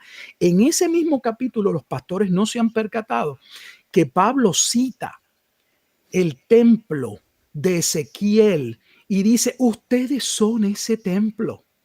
Dios mío. Ese templo está presente. ¿Cómo es posible que ese templo estuviese presente en el primer siglo, hermano Edgar? Primer siglo. Y todavía nosotros posterguemos, pensemos que eso no ha ocurrido y que han pasado 2000 años y todavía estamos esperando un templo. Pero más aún, y no quiero seguir hablando, un templo que encima de eso no cumple ningún propósito, porque todo lo que el templo figuraba, simbolizaba, representaba, se cumple en Cristo, como se establece en la carta o en la epístola a los Hebreos, donde claramente en el tiempo de Pablo, yo creo que Pablo pudo haber sido el autor de Hebreos, o el autor de Hebreos, si lo quiere poner un autor que no sabemos quién fue, va a decir claramente, esto está por concluir y viene juicio. Y en Hebreos 10 dice, de aquí a poco esto va a desaparecer. ¿Qué era lo que iba a desaparecer? El templo. ¿Y con qué lo relaciona? Con el cántico profético de Moisés. ¿Y qué es el cántico profético de Moisés? Deuteronomio 31 al 32. ¿Y qué es Deuteronomio 31 al 32? Y aquí termino. Este es el momento en el que Dios le dice a Moisés, busca a Josué, párate frente al tabernáculo porque tengo algo importante que decirle. Ya Dios le había dicho a Moisés que él no iba a entrar al pueblo a la tierra prometida, pero ahora le dice frente a Josué, quiero que sepan, tú Josué, que vas a entrar a ese pueblo, que ese pueblo va a entrar, ese pueblo nunca me va a honrar, nunca me va a honrar. De hecho, va a llegar un punto en que va a existir una generación que va a colmar la copa de mi ira y ellos se van a volver en mis enemigos. Y yo quiero que esto quede en un cántico y que cada 7 años, eso está en Deuteronomio capítulo 31, ustedes lo canten para que los niños israelitas que nazcan sepan hasta que llegue el Mesías que si ustedes no se arrepienten yo los voy a destruir. Y en ese cántico profético se habla del día de venganza y el día de retribución. Y el día de retribución o el día de venganza no es el juicio del fin del mundo, es el juicio contra el pueblo de Israel por la violación del pacto. Y ese es el mismo juicio que cuando Lucas en el capítulo 21, que Lucas 21 básicamente es lo mismo que se está hablando en Mateo capítulo 24, dice, estos son los días de retribución que fueron profetizados. ¿Y cuáles son los días de retribución? Cuando veáis a Jerusalén rodeada de ejércitos, sabed que el juicio de Dios ha llegado. En el 70. Claro, ¿era un juicio del fin del mundo? No, todos los elementos que están ahí apuntan a que no era un juicio de fin del mundo. ¿Qué razón habría de si una mujer o qué importancia tendría que una mujer estuviese embarazada o no? Porque en el fin del mundo, estar embarazada o no embarazada no iba a cambiar nada. ¿Qué iba a cambiar si era en invierno o no en invierno? Porque si es el fin del mundo, es el fin del mundo. ¿Qué relevancia tendría que los que estén fuera no regresen a Jerusalén? Pues ninguna, porque si es el fin del mundo va a ser destruido dentro de Jerusalén o fuera de Jerusalén. Pero si el epicentro del juicio iba a ser Jerusalén, como Flavio Josefo recoge, que de hecho pasó en una Pascua, en el mismo momento en que ellos habían asesinado a su Mesías, y Flavio Josefo dice que Dios cerró las puertas de Jerusalén como una cárcel y quedaron ahí aprisionados. Pero también recoge, no siendo cristiano, ni buscando validar la profecía que Jesús había dicho, que el pueblo cristiano que había escuchado lo que Jesús había dicho, había huido a una ciudad llamada Pela o Pella y que ellos estaban salvos o habían escapado de ese juicio de condenación. Así que yo no sé de dónde se sacan, con toda honestidad, que el 14 de mayo del 1948 es el cumplimiento de una profecía, porque tal profecía no existe. Tal profecía es un invento. Tal profecía sale de una mala interpretación de la profecía de las 70 semanas, que es Pilar. De hecho, puedo ir más. Sale de un mal entendimiento de Génesis capítulo 12. Porque el Nuevo Testamento, yo soy un fiel creyente que Escritura interpreta Escritura. Claro. Si Génesis 12 está interpretado en el Nuevo Testamento, se acabó el debate. ¿Por qué se acabó el debate? Porque tanto Gálatas capítulo 3, Romanos capítulo 4 interpretan con toda claridad que cuando Dios habló de que habría salvación en una simiente, esa simiente es Cristo. Y que esa simiente se refería a ese pueblo que vendría a creer como Abraham por la fe. De hecho, dice más, dice, ¿no se han percatado en qué momento Abraham fue justificado? Génesis 15:6 dice que Abraham le creyó a Dios y le fue contado por justicia. Pero Pablo dice, aquí hay algo extraño, porque Dios declara justificado a Abraham en un estado de incircuncisión. No es hasta Génesis 17 que Dios entonces le dice a Abraham que se tiene que circuncidar y con él toda su casa. Y Pablo interpreta, o la escritura dice, ¿por qué Dios lo hizo de esa manera? Para que Abraham fuese padre tanto de judíos como de y de gentiles. gentiles, circuncisos, incircuncisos. Miren lo que estamos diciendo aquí. Esto destruye todo el dispensacionalismo por una sencilla razón. El dispensacionalismo, una de sus propuestas es que el Antiguo Testamento nunca abordó la salvación de los gentiles. Hermano,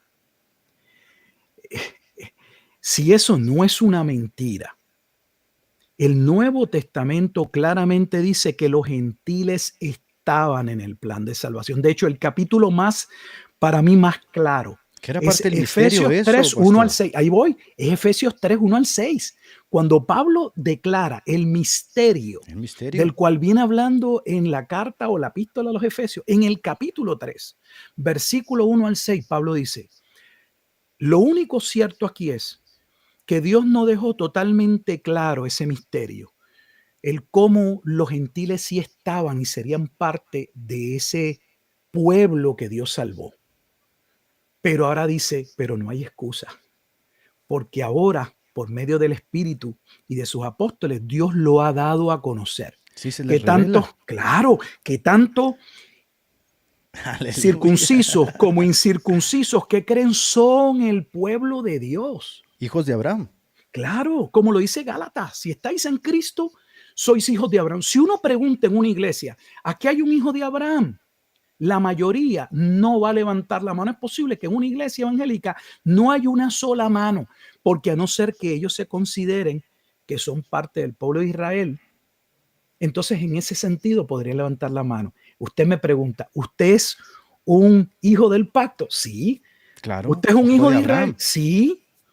Y no lo soy por cuestión de genealogía, porque nunca tuvo que ver con genealogía. De hecho, ese es Romanos 9. Siempre Es que tuvo no que ver leen por la la fe. Biblia. Sí. Claro, Pablo dice, mira, si esto fuera por genealogía, entonces Ismael tenía que ser parte del pacto. De Pero hecho, Ismael Pablo no dice lo que fue. tiene todo por basura eso. Lo tiene por Claro, basura por le dice, alcanzar a Cristo. y luego alguien podría decir, no, pero en Ismael es fácil porque Ismael es el hijo de una esclava. Pues Pablo dice, se las voy a poner de otra manera.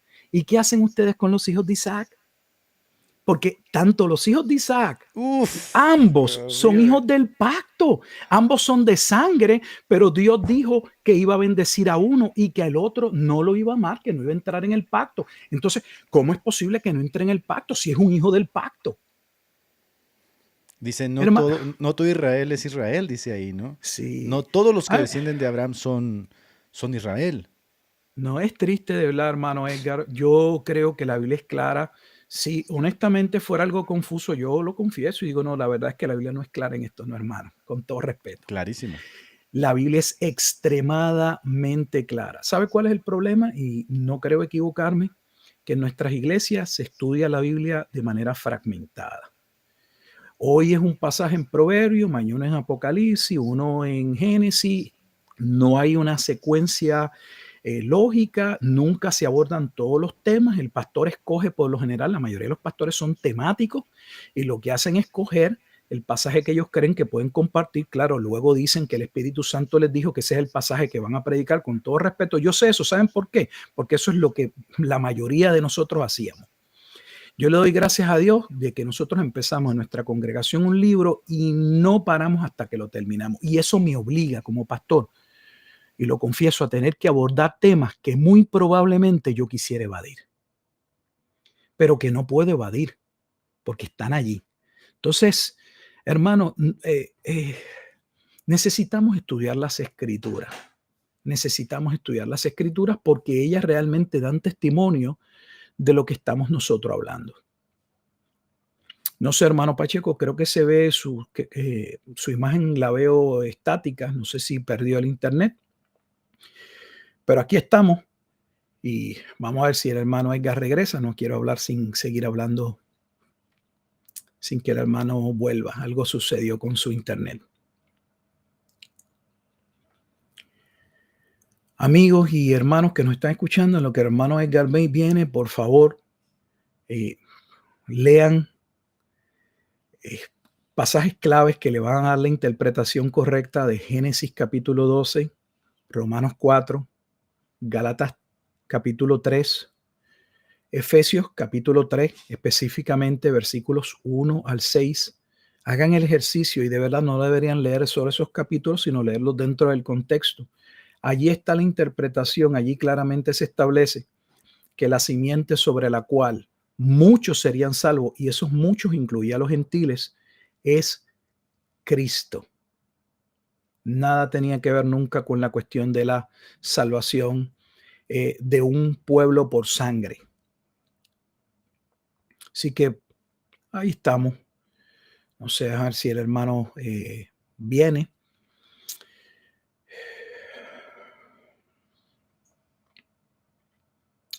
Gloria a Dios, aquí estamos. En lo que el hermano viene, este libro está en español. El Talmud, probado por la Escritura, de Alexander McCall, se lo recomiendo, lo pueden encontrar. Este libro está en español. Esto es alguien que estudió, un conocedor del idioma hebreo, que estudió los escritos de los hebreos y luego publica este libro, donde él prueba pues, las barbaridades o trae evidencia, las cosas que no estaban claras. Si quieren conocer algo del misticismo, este es otro buen libro. Lamentablemente muchos de estos libros no se encuentran en español. Los secretos de la Cábala, lo que todo cristiano debería conocer. Esta es la autora. De hecho, yo le escribí para ver si me daba la oportunidad de traducir este libro. Creo que es un libro maravilloso. No recibí contestación, así que tengo una traducción para mí, pero creo que es un libro sumamente importante. Hablando de la profecía de las 70 semanas y que mencionamos los judíos y los mentiras de Martín Lutero, este libro en el capítulo 8 tiene una temática sumamente importante que le invito a que, si usted tiene la oportunidad, busque este libro, porque Martín Lutero va a decir que en su tiempo este libro fue escrito a mediados del siglo XVI, que el consenso era que la profecía de las 70 semanas, esa profecía que se ha dividido y se dice que hay una semana que no se ha cumplido, que es la semana de la gran tribulación. Este libro dice que en el tiempo de Martín Lutero el consenso era que la profecía de las 70 semanas se había cumplido totalmente. Es otro buen libro a leer. Este otro libro es Jesús en el Hermano, Talmud. discúlpeme mucho, Sí, por no favor. se preocupe. Se me cayó la luz porque está haciendo unos ventarrones por acá y de repente Ok. andan volando las cosas. Pero ya estoy acá de regreso. Discúlpeme, Ok. de verdad. Qué No, pena. no se preocupe. Yo aproveché y estaba señalando algunos libros que lamentablemente muchos de ellos no están en español, para que alguien pueda luego ir y consultar lo que estamos hablando, porque es que hay mucha evidencia. Sí, excelente. No quiero que me vuelva a suceder. Quiero que empecemos a cerrar porque se pierde mucho tiempo y ahorita están unos ventarrones y estoy en el tercer mundo, hermano. Discúlpeme, Ok, ¿verdad? ok. Qué pena, de verdad. No, no hay problema. Hermano, hay dos preguntas que me Sí. dijeron que se le podía hacer. Una tiene que ver con Isaías 66, donde dicen que un país se iba a crear de la nada de repente y que ese país, 66:8 de Isaías, dice, concebirá la tierra en un día, nacerá una nación de una vez. Pues este es Israel, dicen, esta es la profecía de 1948. ¿Qué tiene que decir? Que eso no es correcto. De hecho, lo que se establecía, como se establece en el libro de Daniel, es que cuando llegara, en Daniel, Cristo es la roca en el capítulo 2, es el Hijo del Hombre en el capítulo 7, el Mesías príncipe es en el capítulo 9. Cuando la roca llegara iba a impactar ese reino o esa sucesión de reinos o lo que algunos denominan como el tiempo de los gentiles, para dar paso a la institución del reino de Dios, de ese nuevo reino. Ese nuevo reino no es el Estado de Israel, ese reino es el reino del Mesías. De hecho, si ustedes miran y buscan los comentarios, para que ustedes vean, una de las cosas que yo puedo ver que nuestras instituciones han sido infiltradas, es que usted va a buscar Isaías, ahora le hablan que hay como 3 Isaías mínimo.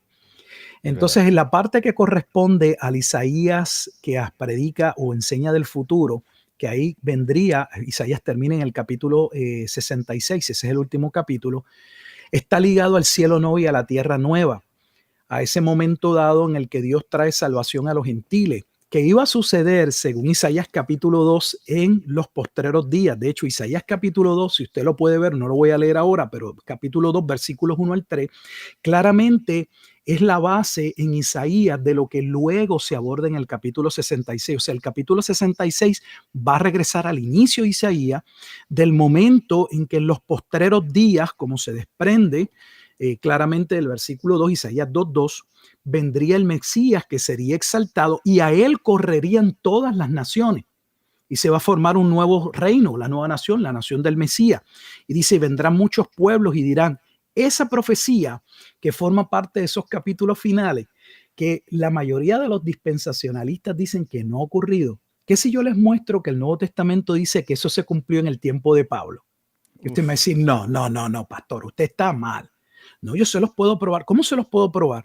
Porque cuando yo leo mi carta a los romanos, y aquí voy a hacer el ejercicio muy brevemente, cuando yo voy a la carta a los romanos, en el capítulo 10 de los romanos, claramente se establece que Isaías capítulo 65, que no se puede separar del capítulo 66, se había cumplido en el tiempo de Pablo, porque ese es uno de los pasajes que Pablo pasa a presentar como parte del testimonio de por qué razón el pueblo de Israel en su mayoría habían despreciado, rechazado al Mesías.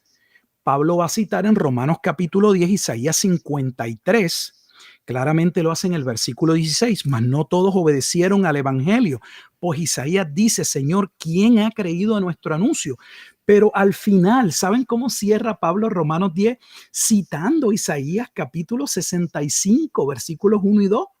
E Isaías dice resueltamente, fui hallado de los que no me buscaban. Esos son los gentiles. Pero y no que los gentiles no estaban en el Antiguo Testamento para ser salvos. Aquí hay otra evidencia. Yo puedo traer evidencia tras evidencia. Fui hallado de los que no me buscaban. Me manifesté a los que no preguntaban por mí. Pero acerca de Israel, dice, todo el día extendí mis manos a un pueblo rebelde y contradictor. ¿Y qué está citando? Isaías 65, que ustedes dicen en sus comentarios, y no me digan que no se ha cumplido, y Pablo lo trae como testimonio en su tiempo. Dios mío, mi vida. De su propio ministerio. Porque Pablo dice, ustedes no han entendido mi llamado. Eso es lo que dice en la carta a los Efesios. Yo estoy preso por amor a ustedes los gentiles. ¿Por qué? Porque Dios profetizó que abriría y llamaría a los gentiles a la salvación, y yo soy ese apóstol principalmente llamado a cumplir eso que fue profetizado en el Antiguo Testamento. Pero ¿cómo puede ser Pablo? Mire lo que estoy hablando. Qué riqueza que de las Pablo es el apóstol a los gentiles porque había sido profetizado, y este sistema dice que los gentiles no estaban en el Antiguo Testamento para salvación. Estaban en la mente de Dios, claro, por supuesto. Mire, y llegado el tiempo se cumple, el misterio se revela a sus apóstoles, ¿no? Que son ellos los... Uf, qué riqueza. Mire, hermano, un solo pasaje. Voy a hacer un asado ahorita. Hechos 15. ¿Qué sucede en Hechos 15? Ese no es el momento en que llaman a Pablo y a Bernabé, porque hay unos judíos, específicamente los fariseos, que están molestos con el ministerio de Pablo, que no es el ministerio de Pablo. Es el ministerio que Dios había profetizado que se había de cumplir, de cual Pablo ha sido llamado a testificar a los gentiles que ellos eran parte de lo que Dios había profetizado. Ese es el misterio de Efesios 3:1. Por eso él con justa razón se llama apóstol a los gentiles. O sea, su ministerio estaba profetizado desde antes. O sea, no era cualquier tío. El ministerio de Pablo está anclado en el Antiguo Testamento y Pablo lo usa.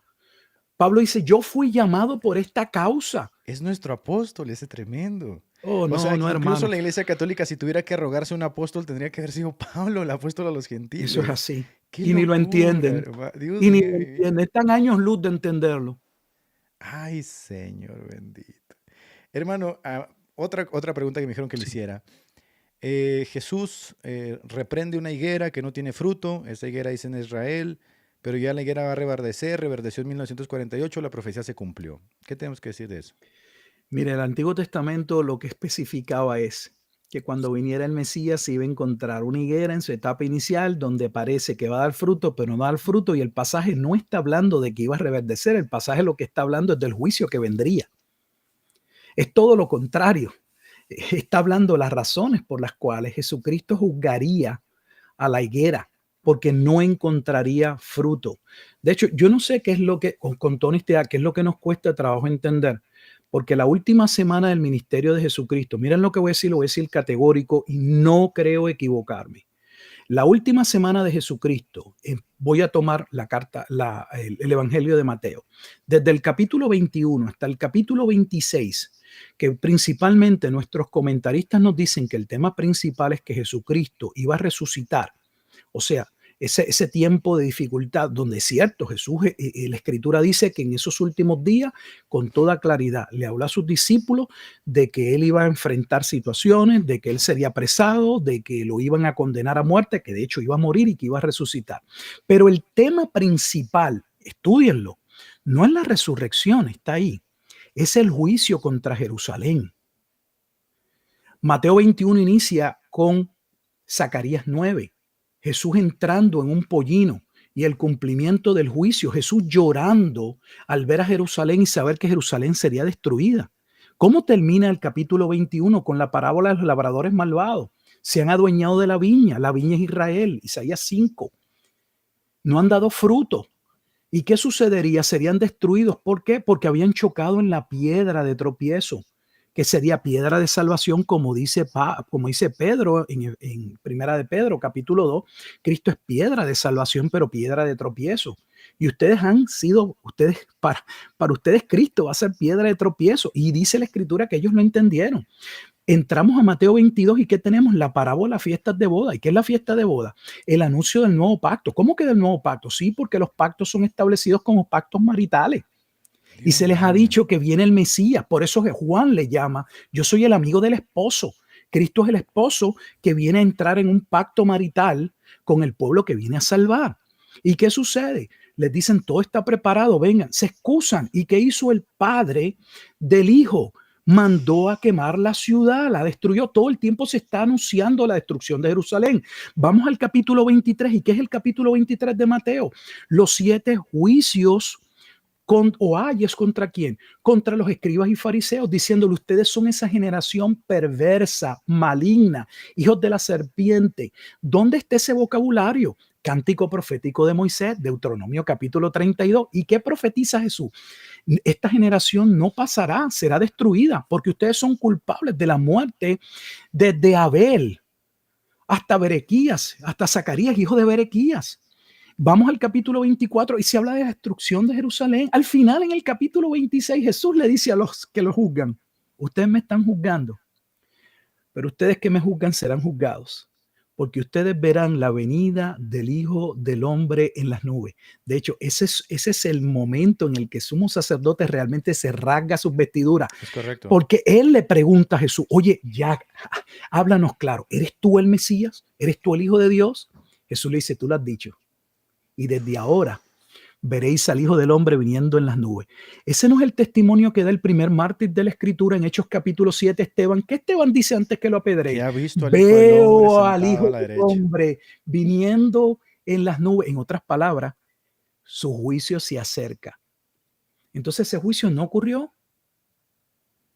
Es un juicio que todo el tiempo se está hablando, pero que nunca ocurrió. Con toda honestidad, el talón de Aquiles en la apologética cristiana es la escatología.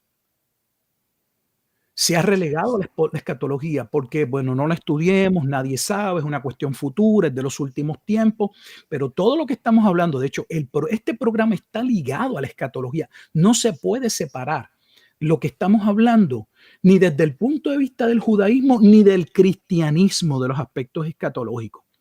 Una mala interpretación lleva a los judíos a forzar la venida del Señor y lleva a una parte de la iglesia a respaldar algo que nada tiene que ver con un cumplimiento profético. Ay, mi ¿Quieren una padre conclusión? bendito. Ahí se las doy, ahí cierro. Apedréenme si quieren. Tremendo. Por eso apedrearon a Esteban. Dios mío, mi vida. Vamos a concluir porque esta es la parte todavía más interesante. Es que esta es una masterclass, hermanos, de verdad. Los judíos actuales que están en Israel, que pues son askenachi, mirrajíes, hay toda una mezcolanza por ahí, ¿no? Pero muchos de ellos quieren un templo físico. De hecho, está el instituto para el templo y tienen una vaca roja por ahí y por acá. Y los dispensacionalistas dicen que ahí está, que va a haber un templo y que entonces las profecías se van a cumplir porque va a haber un templo. Ahora, yo no dudo si vaya a haber un templo o no, porque esos tíos son capaces de hacer cualquier cosa. De hecho, yo les he dicho, ¿no? Ya tienen entre sus planes derrumbar la cúpula de la roca y poner un templo ahí. Pero esto está ligado a la profecía que los dispensacionalistas creen. No, todo lo contrario. La Biblia lo que habla es que nuevamente la iglesia es ese nuevo templo. De hecho, es interesante, terminé de dar una clase de hermenéutica la semana pasada y llevé a los hermanos al libro de Apocalipsis. Le digo, hay algo que yo no entiendo, y es que el libro de Apocalipsis, luego del juicio de Armagedón, el juicio sobre la ciudad, que claramente la identifica para mí con toda claridad, Romanos capítulo 11, versículo 8, es la ciudad donde Jesucristo fue crucificado en las afueras, en Jerusalén. Dice que no hay templo.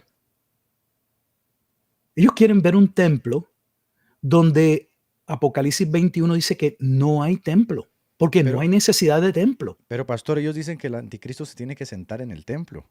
Pues no sé en qué silla, hermano, porque en el templo no hay silla. Hermano, mire lo que estoy diciendo. En el templo no hay silla. El templo no tiene un trono. Exacto. Ustedes están viendo el templo. Ustedes ni entienden la imagen del templo. El templo es un lugar de sacrificio. El templo era una gracia mediada, anticipada, necesaria, pero solamente era una tipología de lo que se tendría que cumplir en Cristo para que ese pueblo que fue predestinado, llamado a salvación, fuese salvo. Allí lo que se mediaba eran sacrificios. Por favor, esta parte es muy importante porque la va a escuchar una y otra vez y dicen, no, tiene que haber un templo y en ese templo se va a sentar el anticristo. Es que el templo nunca tuvo una silla, papá. Deben ir preparándole una silla porque no tiene silla. Sí, en el no templo tiene nunca. Silla. Ningún rey fue a sentarse al templo. De hecho, el único rey que entró al templo, que sabemos que salió leproso, que fue el propio rey de la muerte, que se da el llamado de Isaías, el rey Usía, porque él quería, dice, si yo soy rey, yo también puedo entrar al templo y puedo ofrecer incienso. Pero él entró para llevar a cabo un acto, no sé, religioso, pero no para sentarse, porque en el templo, nuevamente, en el templo no era una cámara de recibir personas, allí no estaba un trono como ustedes lo esperan para recibir dignatarios. Esa imagen que ustedes tienen, esa imagen no existe.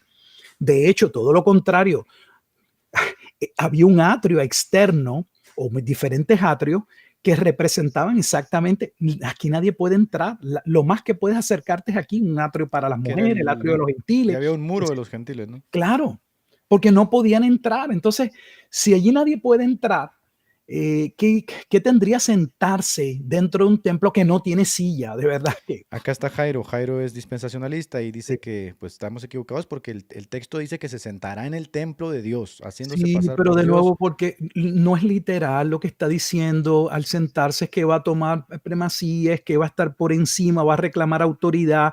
Es que ese es el problema del dispensacionalismo. Es una interpretación donde ellos fuerzan las cosas a que todo tiene que ser de manera literal. Si interpretamos todo de manera literal y obviamos el uso de las figuras lingüísticas, las tipologías o figuras que la escritura establece, vamos a tener problemas. Yo no creo que haya una sola persona que entienda que cuando Jesús dijo que era una puerta, Jesús es una puerta. Que cuando Jesús dijo que era un pedazo de pan, que Jesús es un pedazo de pan. que cuando Jesús dijo que era agua, que él es agua literalmente, él es H2O, no, eso no es lo que está diciendo. Es una representación, ¿qué es lo que nos cuesta? O sea, ¿cuál es el problema en entenderlo? No hay silla en el templo, no existe.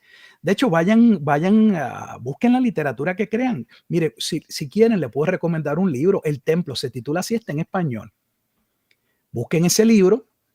Me parece, es que escrito por un judío, ahora se me va de momento el nombre, si me viene lo digo, y ahí tienen una representación clara y contundente, escrito por un judío, pero cristiano, donde él habla de todos los artículos que, bueno, que debían estar en el templo, que dicho sea de paso, en el templo o en el segundo templo nunca estuvo el arca del pacto. No había arca. No había arca del pacto, yo hice un sí. video hace poco y mucha gente no sabía que no había arca en el templo. No. Había una piedra. No solo el arca del pacto, sí, solo una piedra. No había el arca del pacto, no estaban las tablas de la ley, no estaba la vara de Aarón, no están todas las cosas que deberían estar, no estaba lo del maná que debía estar, nada estaba. Estaba vacío totalmente. De hecho, esa es una de las razones por las cuales cuando en el 60 y tanto, antes de Cristo, se me va el nombre de este general, que es el que conquista Jerusalén. No, ese es para el 70, yo digo, antes de la era cristiana, es el quien cuando está esta lucha en la Casa Asmonea. ¿Adriano? ¿Quién será? Se me va el nombre, pero él entra y llega a entrar al lugar santísimo, y eso fue una de las cosas que él le sorprendió. ¿Antíoco? No, porque ya Antíoco tiene que ver con la rebelión de los griegos. Me refiero estoy hablando del año 60 y tanto antes de Cristo, la rebelión de los macabeos para el 140 y tanto. Se me ve el nombre, pero él entra, el punto es que él entra no a deshonrar el templo, sino entra al lugar santo, santísimo, al lugar santo, y se encuentra que está vacío. Él mismo da testimonio y no podía entender, decía, pero ¿y qué es lo que adoran estos hombres?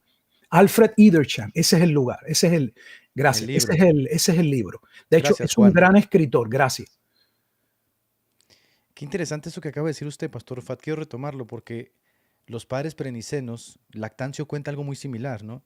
Cuando las primeras reuniones que ellos tienen en sus primeras domoiglesias o las primeras construcciones de iglesias, hay una anécdota de Lactancio donde dice que los romanos también entran a una de esas iglesias intentando encontrar, pues como ellos tenían sus templos con sus ídolos, con sus Claro. Oreo, no encuentran nada tampoco, porque a diferencia de esos templos tenían una Biblia Claro. nomás.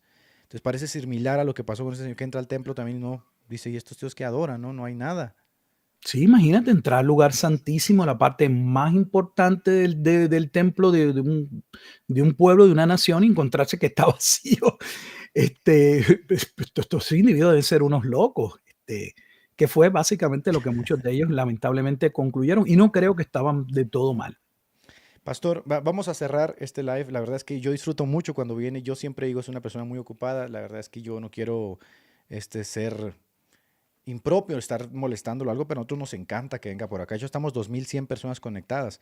Quiero cerrar este live haciéndole una pregunta que obviamente no tiene que empatizar conmigo. Yo ya tengo mi respuesta, Sí, pero una pregunta muy personal. sí. ¿Hacia dónde se dirige la institucionalidad cristiana, católica, la cristiandad en su conjunto, catolicismo, protestantismo, institucionalmente hablando? ¿Hacia dónde se dirige con todo esto que estamos viendo, todo este engaño que estamos participando?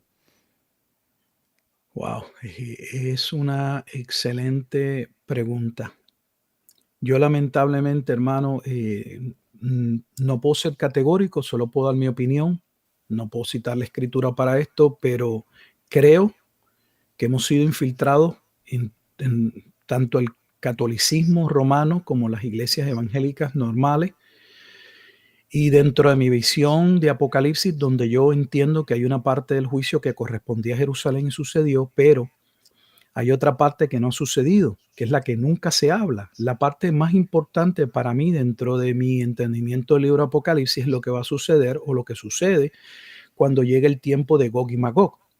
Y Gog y Magog, lo que me refiero para que entiendan, es el tiempo en el que luego que el diablo es limitado o apresado, si lo quiere ver en el lenguaje, por un tiempo, se le permite nuevamente llevar a cabo su última fechoría, si se quiere, su último engaño, dice la escritura, y claramente allí se establece que llega a engañar, confedera una serie de naciones, pero ese último ataque es contra la iglesia.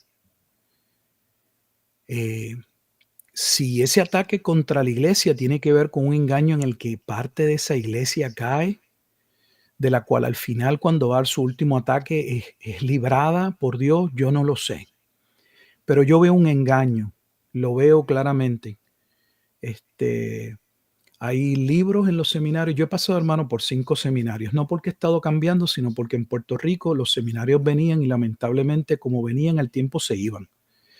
Y entonces completaba algún grado académico y al tiempo llegaba otro seminario, se instituía, completaba un grado académico, se iba y por eso pasé por diferentes instituciones. Y hay libros hoy que yo puedo hablarles que yo nunca escuché en el seminario y que casi no se permiten hablar de ellos en el seminario, porque libros importantísimos. Voy a dar solamente uno. Sí. Casi nadie conoce la obra de Eusebio de Cesarea, La prueba del Evangelio.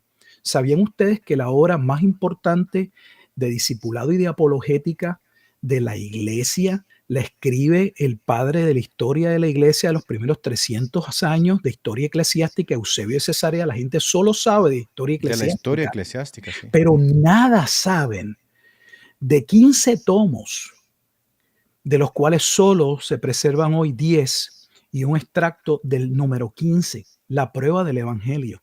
Es una joya magistral. De hecho, en esa joya, por mencionar solo un libro, del cual muchos no quieren hablar, se establece que la profecía de las 70 semanas se había cumplido totalmente bajo Vespasiano. Dios mío, mi vida. Cuando tenemos un sinnúmero de doctores académicos que dicen que nunca en los primeros siglos se creyó nada de eso, que eso fue un invento posteriormente. Puedo seguir citando otras obras, hermanos, no crean todo lo que ustedes escuchan. Hermano, esperemos que para muchos no haya sido doloroso este live, porque ciertamente cuando uno empieza a interactuar con cosas con las que no está acostumbrado, entra ese sesgo cognitivo, esa resaca, ¿no? Ese malestar de decir, uy, pero entonces, ¿qué? Y quedan como a la deriva, ¿no? ¿Y ahora qué creo? ¿Y ahora para dónde me hago? ¿Y ahora qué hago? Este es un live donde intentamos básicamente abordar, como les dijimos, desde un sentido teológico, un sentido geopolítico y un sentido incluso de acervo cultural, ¿no? Porque hay cosas que están ahí, pero nadie las dice, o sea, porque están bajo el tabú. Que ustedes empiecen más o menos a, por curiosidad, a investigar por su propia cuenta y lleguen a las propias conclusiones que vamos llegando todos. De hecho, hermano, antes de irme, me gustaría solo decir algo más por si en algún momento no tuviéramos la oportunidad. Los que estudian el tema, estos temas, y llegan a la conclusión que parte de lo que está sucediendo en el mundo tiene que ver al menos con una parte de los judíos. Uno de los libros que es muy conocido, esto no es un libro que voy a presentar que es oculto, es este libro, Las 13 tribus. Este es uno de los libros que trata de decirle a los que ¿De dónde consigue usted esos tremendos librazos, hermano? ¿De dónde los consigue? Hermano, mi parte de lo que está atrás no son libros de teología, son libros sobre los judíos. Yo he dedicado mucho tiempo a estudiar, pero el punto es que este libro, tengo varias copias, este libro es el libro que sale para decir que no son los judíos los que están hoy, sino personas que se hacen pasar por judíos. Y esta es la teoría casariana, que estoy seguro que ustedes conocen, no voy a entrar en ella. Solo quiero decirles que esa teoría es una mentira. Yo casi nunca he escuchado a nadie que la desmienta. Yo la desmentí antier, es falsa. Ah, qué bueno, me alegro. Yo la desmentí. Este autor que voy a presentar, Michael Scammell, él es el biógrafo autorizado de Kostler. Y él, en esta biografía que no es pequeña, es un libro grueso, establece que Kostler, que era un historiador en cierto sentido judío reputado, con cierta reputación, escribe este libro a sabiendas de que lo que estaba escribiendo era falso, no tenía evidencia sólida, pero era necesario para apuntar hacia otro lugar. En otras palabras, que lo que estamos diciendo es que hay un reconocimiento de que los judíos sí están detrás de lo que está pasando y que algunos de ellos, sabiendo que esto ha creado un gran antisemitismo, este autor, este historiador judío, trató de desviar la atención y colocar entonces el peso en la teoría casariana. En la Házara. Claro, para entonces decir que, bueno, pues esto fue algo que pasó en el siglo VIII y lo forzaron a judaizarse y luego emigraron a Europa y bla, bla, bla, bla, bla. todo eso que usted va a escuchar, que es la mayoría de lo que le va a ver, es pura mentira.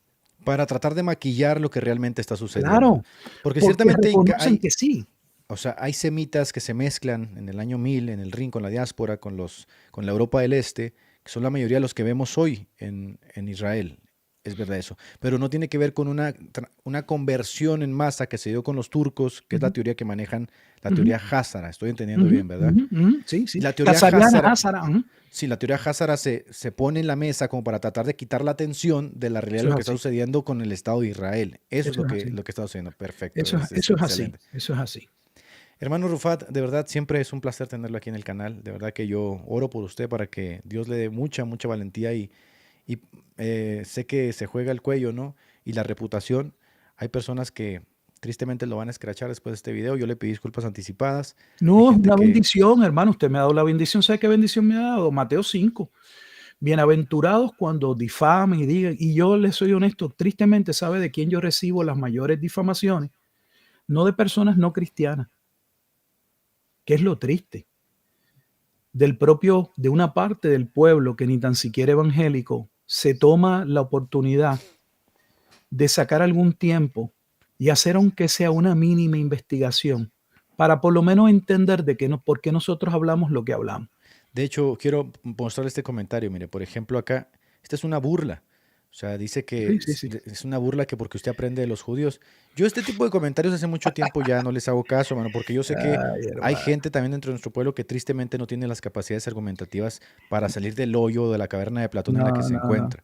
Pero hay mucha gente de verdad que está deseosa de aprender, que quiere pastores que le Claro, enseñen, que claro. lo guíen. Yo creo que por esa gente, ¿no?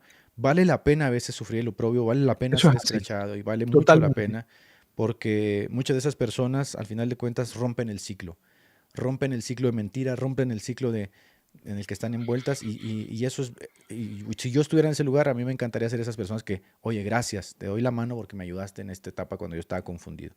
Entonces, hermano Rufá, de verdad que el Señor le dé mucha gracia y mucha fuerza para lo que hace. Pues gracias, hermanos. Gracias a los que nos están escuchando hasta aquí. Si nos pudieron soportar y con gusto, en cualquier otro momento dado, podemos ponernos de acuerdo y manos a la obra. En mi caso particular, nuevamente, el que se quiera esconder, quiera meter la cabeza debajo de la arena o lo que sea, puede hacerlo. Yo no pienso hacerlo. Mi Señor dio su vida por mí. Yo estoy consciente y lo sé y que yo no merecía ser salvo. No merezco ser lo que soy hoy y yo no voy a meter mi cabeza ni voy a mirar para el lado. Si estoy equivocado y alguno de ustedes, algo de lo que yo he dicho, me puede demostrar con evidencia que yo he citado algo, he dicho algo que es incorrecto, yo con gusto lo reexamino, miro y si tengo que pedir perdón y tengo que retractarme, lo hago. Pero mientras tanto, sigo firme en Cristo. Claro. Quiero cerrar solamente diciendo que no le hemos faltado el respeto a ningún dispensacionalista, no le hemos faltado el respeto a ningún judío, ni siquiera hemos hablado en esos términos de que los judíos son malos per se. Hemos sido muy puntuales en lo que hemos dicho. No le hemos faltado el respeto ni siquiera a los católicos hoy, nada. Solamente hemos traído datos con los cuales ustedes pueden interactuar y si ustedes quieren hacer un video o respuesta están totalmente en su derecho, pero también hay que entender que yo les dije la vez pasada a mis hermanos, les dije, Perdón. en este mundo no cabemos todos y lamentablemente este gran engaño ha hecho que muchos cristianos tampoco quepamos, ¿no? Y vamos a seguir siendo escrachados de antisemitas y si a ver, por la soberanía de Dios se dispone, muchos vamos a ser perseguidos, eso tiene que ser así, ¿no? Pues adelante en el Señor, hermano. Le mando Gracias. un abrazo a usted y a su familia, hermano, descanse y que esté Gracias. muy bien y muchas gracias por haber estado por acá. Saludos a la audiencia. Bendiciones. Bueno, mis hermanos, ahí estuvo el pastor Rufat. Hermano Rufat, siempre les soy sincero. Les voy a decir algo muy sincero. Es una de las personas que yo más admiro, ¿no? No solamente lo admiro porque sé que es una persona muy docta y te juntas con él y vas a aprender, o sea, es una persona muy inteligente y ya pudieron ver ustedes que es una biblioteca andando. Me siento muy orgulloso que forme parte de nuestro pueblo, pero lo que más admiro, de verdad se los digo de todo corazón, lo que más admiro del pastor Rufat es que él ya tiene una vida consolidada, o sea, él tiene un doctorado, él tiene una reputación ya hecha.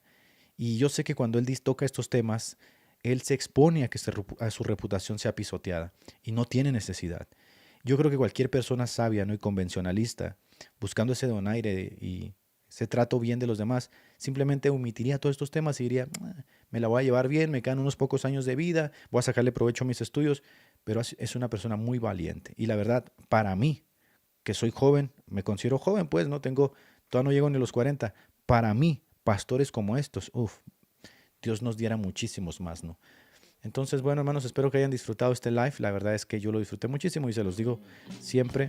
Siempre que viene el Pastor Fat, yo disfruto. De hecho, me estaba gozando, ¿no? Porque a veces uno estudia la Biblia, pero cuando la está estudiando junto con alguien más y va descubriendo junto con el otro, mira, como los caminantes de Maús, ¿no? Que se les abrió el corazón y les empieza a arder. Dices, mira, aquí está el Señor. Así me estaba sintiendo, ¿no? Bueno, hermanos, están en todo su derecho hacer respuestas o lo que ustedes quieran. No se les faltó el respeto en ningún momento. Así que si alguno quiere decir que somos nazis y todas esas cosas, ya está de ustedes. Nosotros no les llamamos de ninguna forma. Presentamos datos con los que ustedes pueden interactuar. Así que bueno, ya lo saben. Eso no dijo Kant. El pastor Vidal. Es más, déjame ver porque aquí me mandó un mensaje.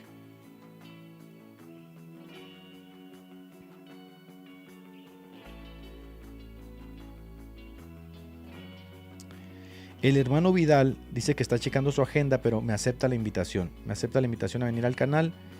Entonces va a estar con nosotros el hermano César Vidal pronto. Vamos a estar tocando temas bastante interesantes. Y bueno, son personas que son príncipes de nuestro pueblo. Dios los ha levantado y les ha dado mucha inteligencia. Les ha dado mucha gracia. Les ha dado muchas capacidades. Y yo, la verdad, para mí no es solamente que vengan aquí al canal. Yo me siento muy honrado, ¿no? De que puedan cruzar palabra conmigo. La verdad es que yo me siento súper honrado porque yo reconozco la sabiduría de Dios en su pueblo. Hermanos, ya me voy. Que el Señor les bendiga. Cuídense mucho. Nos vemos pronto. Oren por el hermano Rufat, oren por este canal para que sigamos llegando a mucha gente. Así que bueno, hasta luego. El Señor les bendiga. Nos vemos, mi gente.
con favor de Dios sea reconstruir el templo y podamos renovar este tema.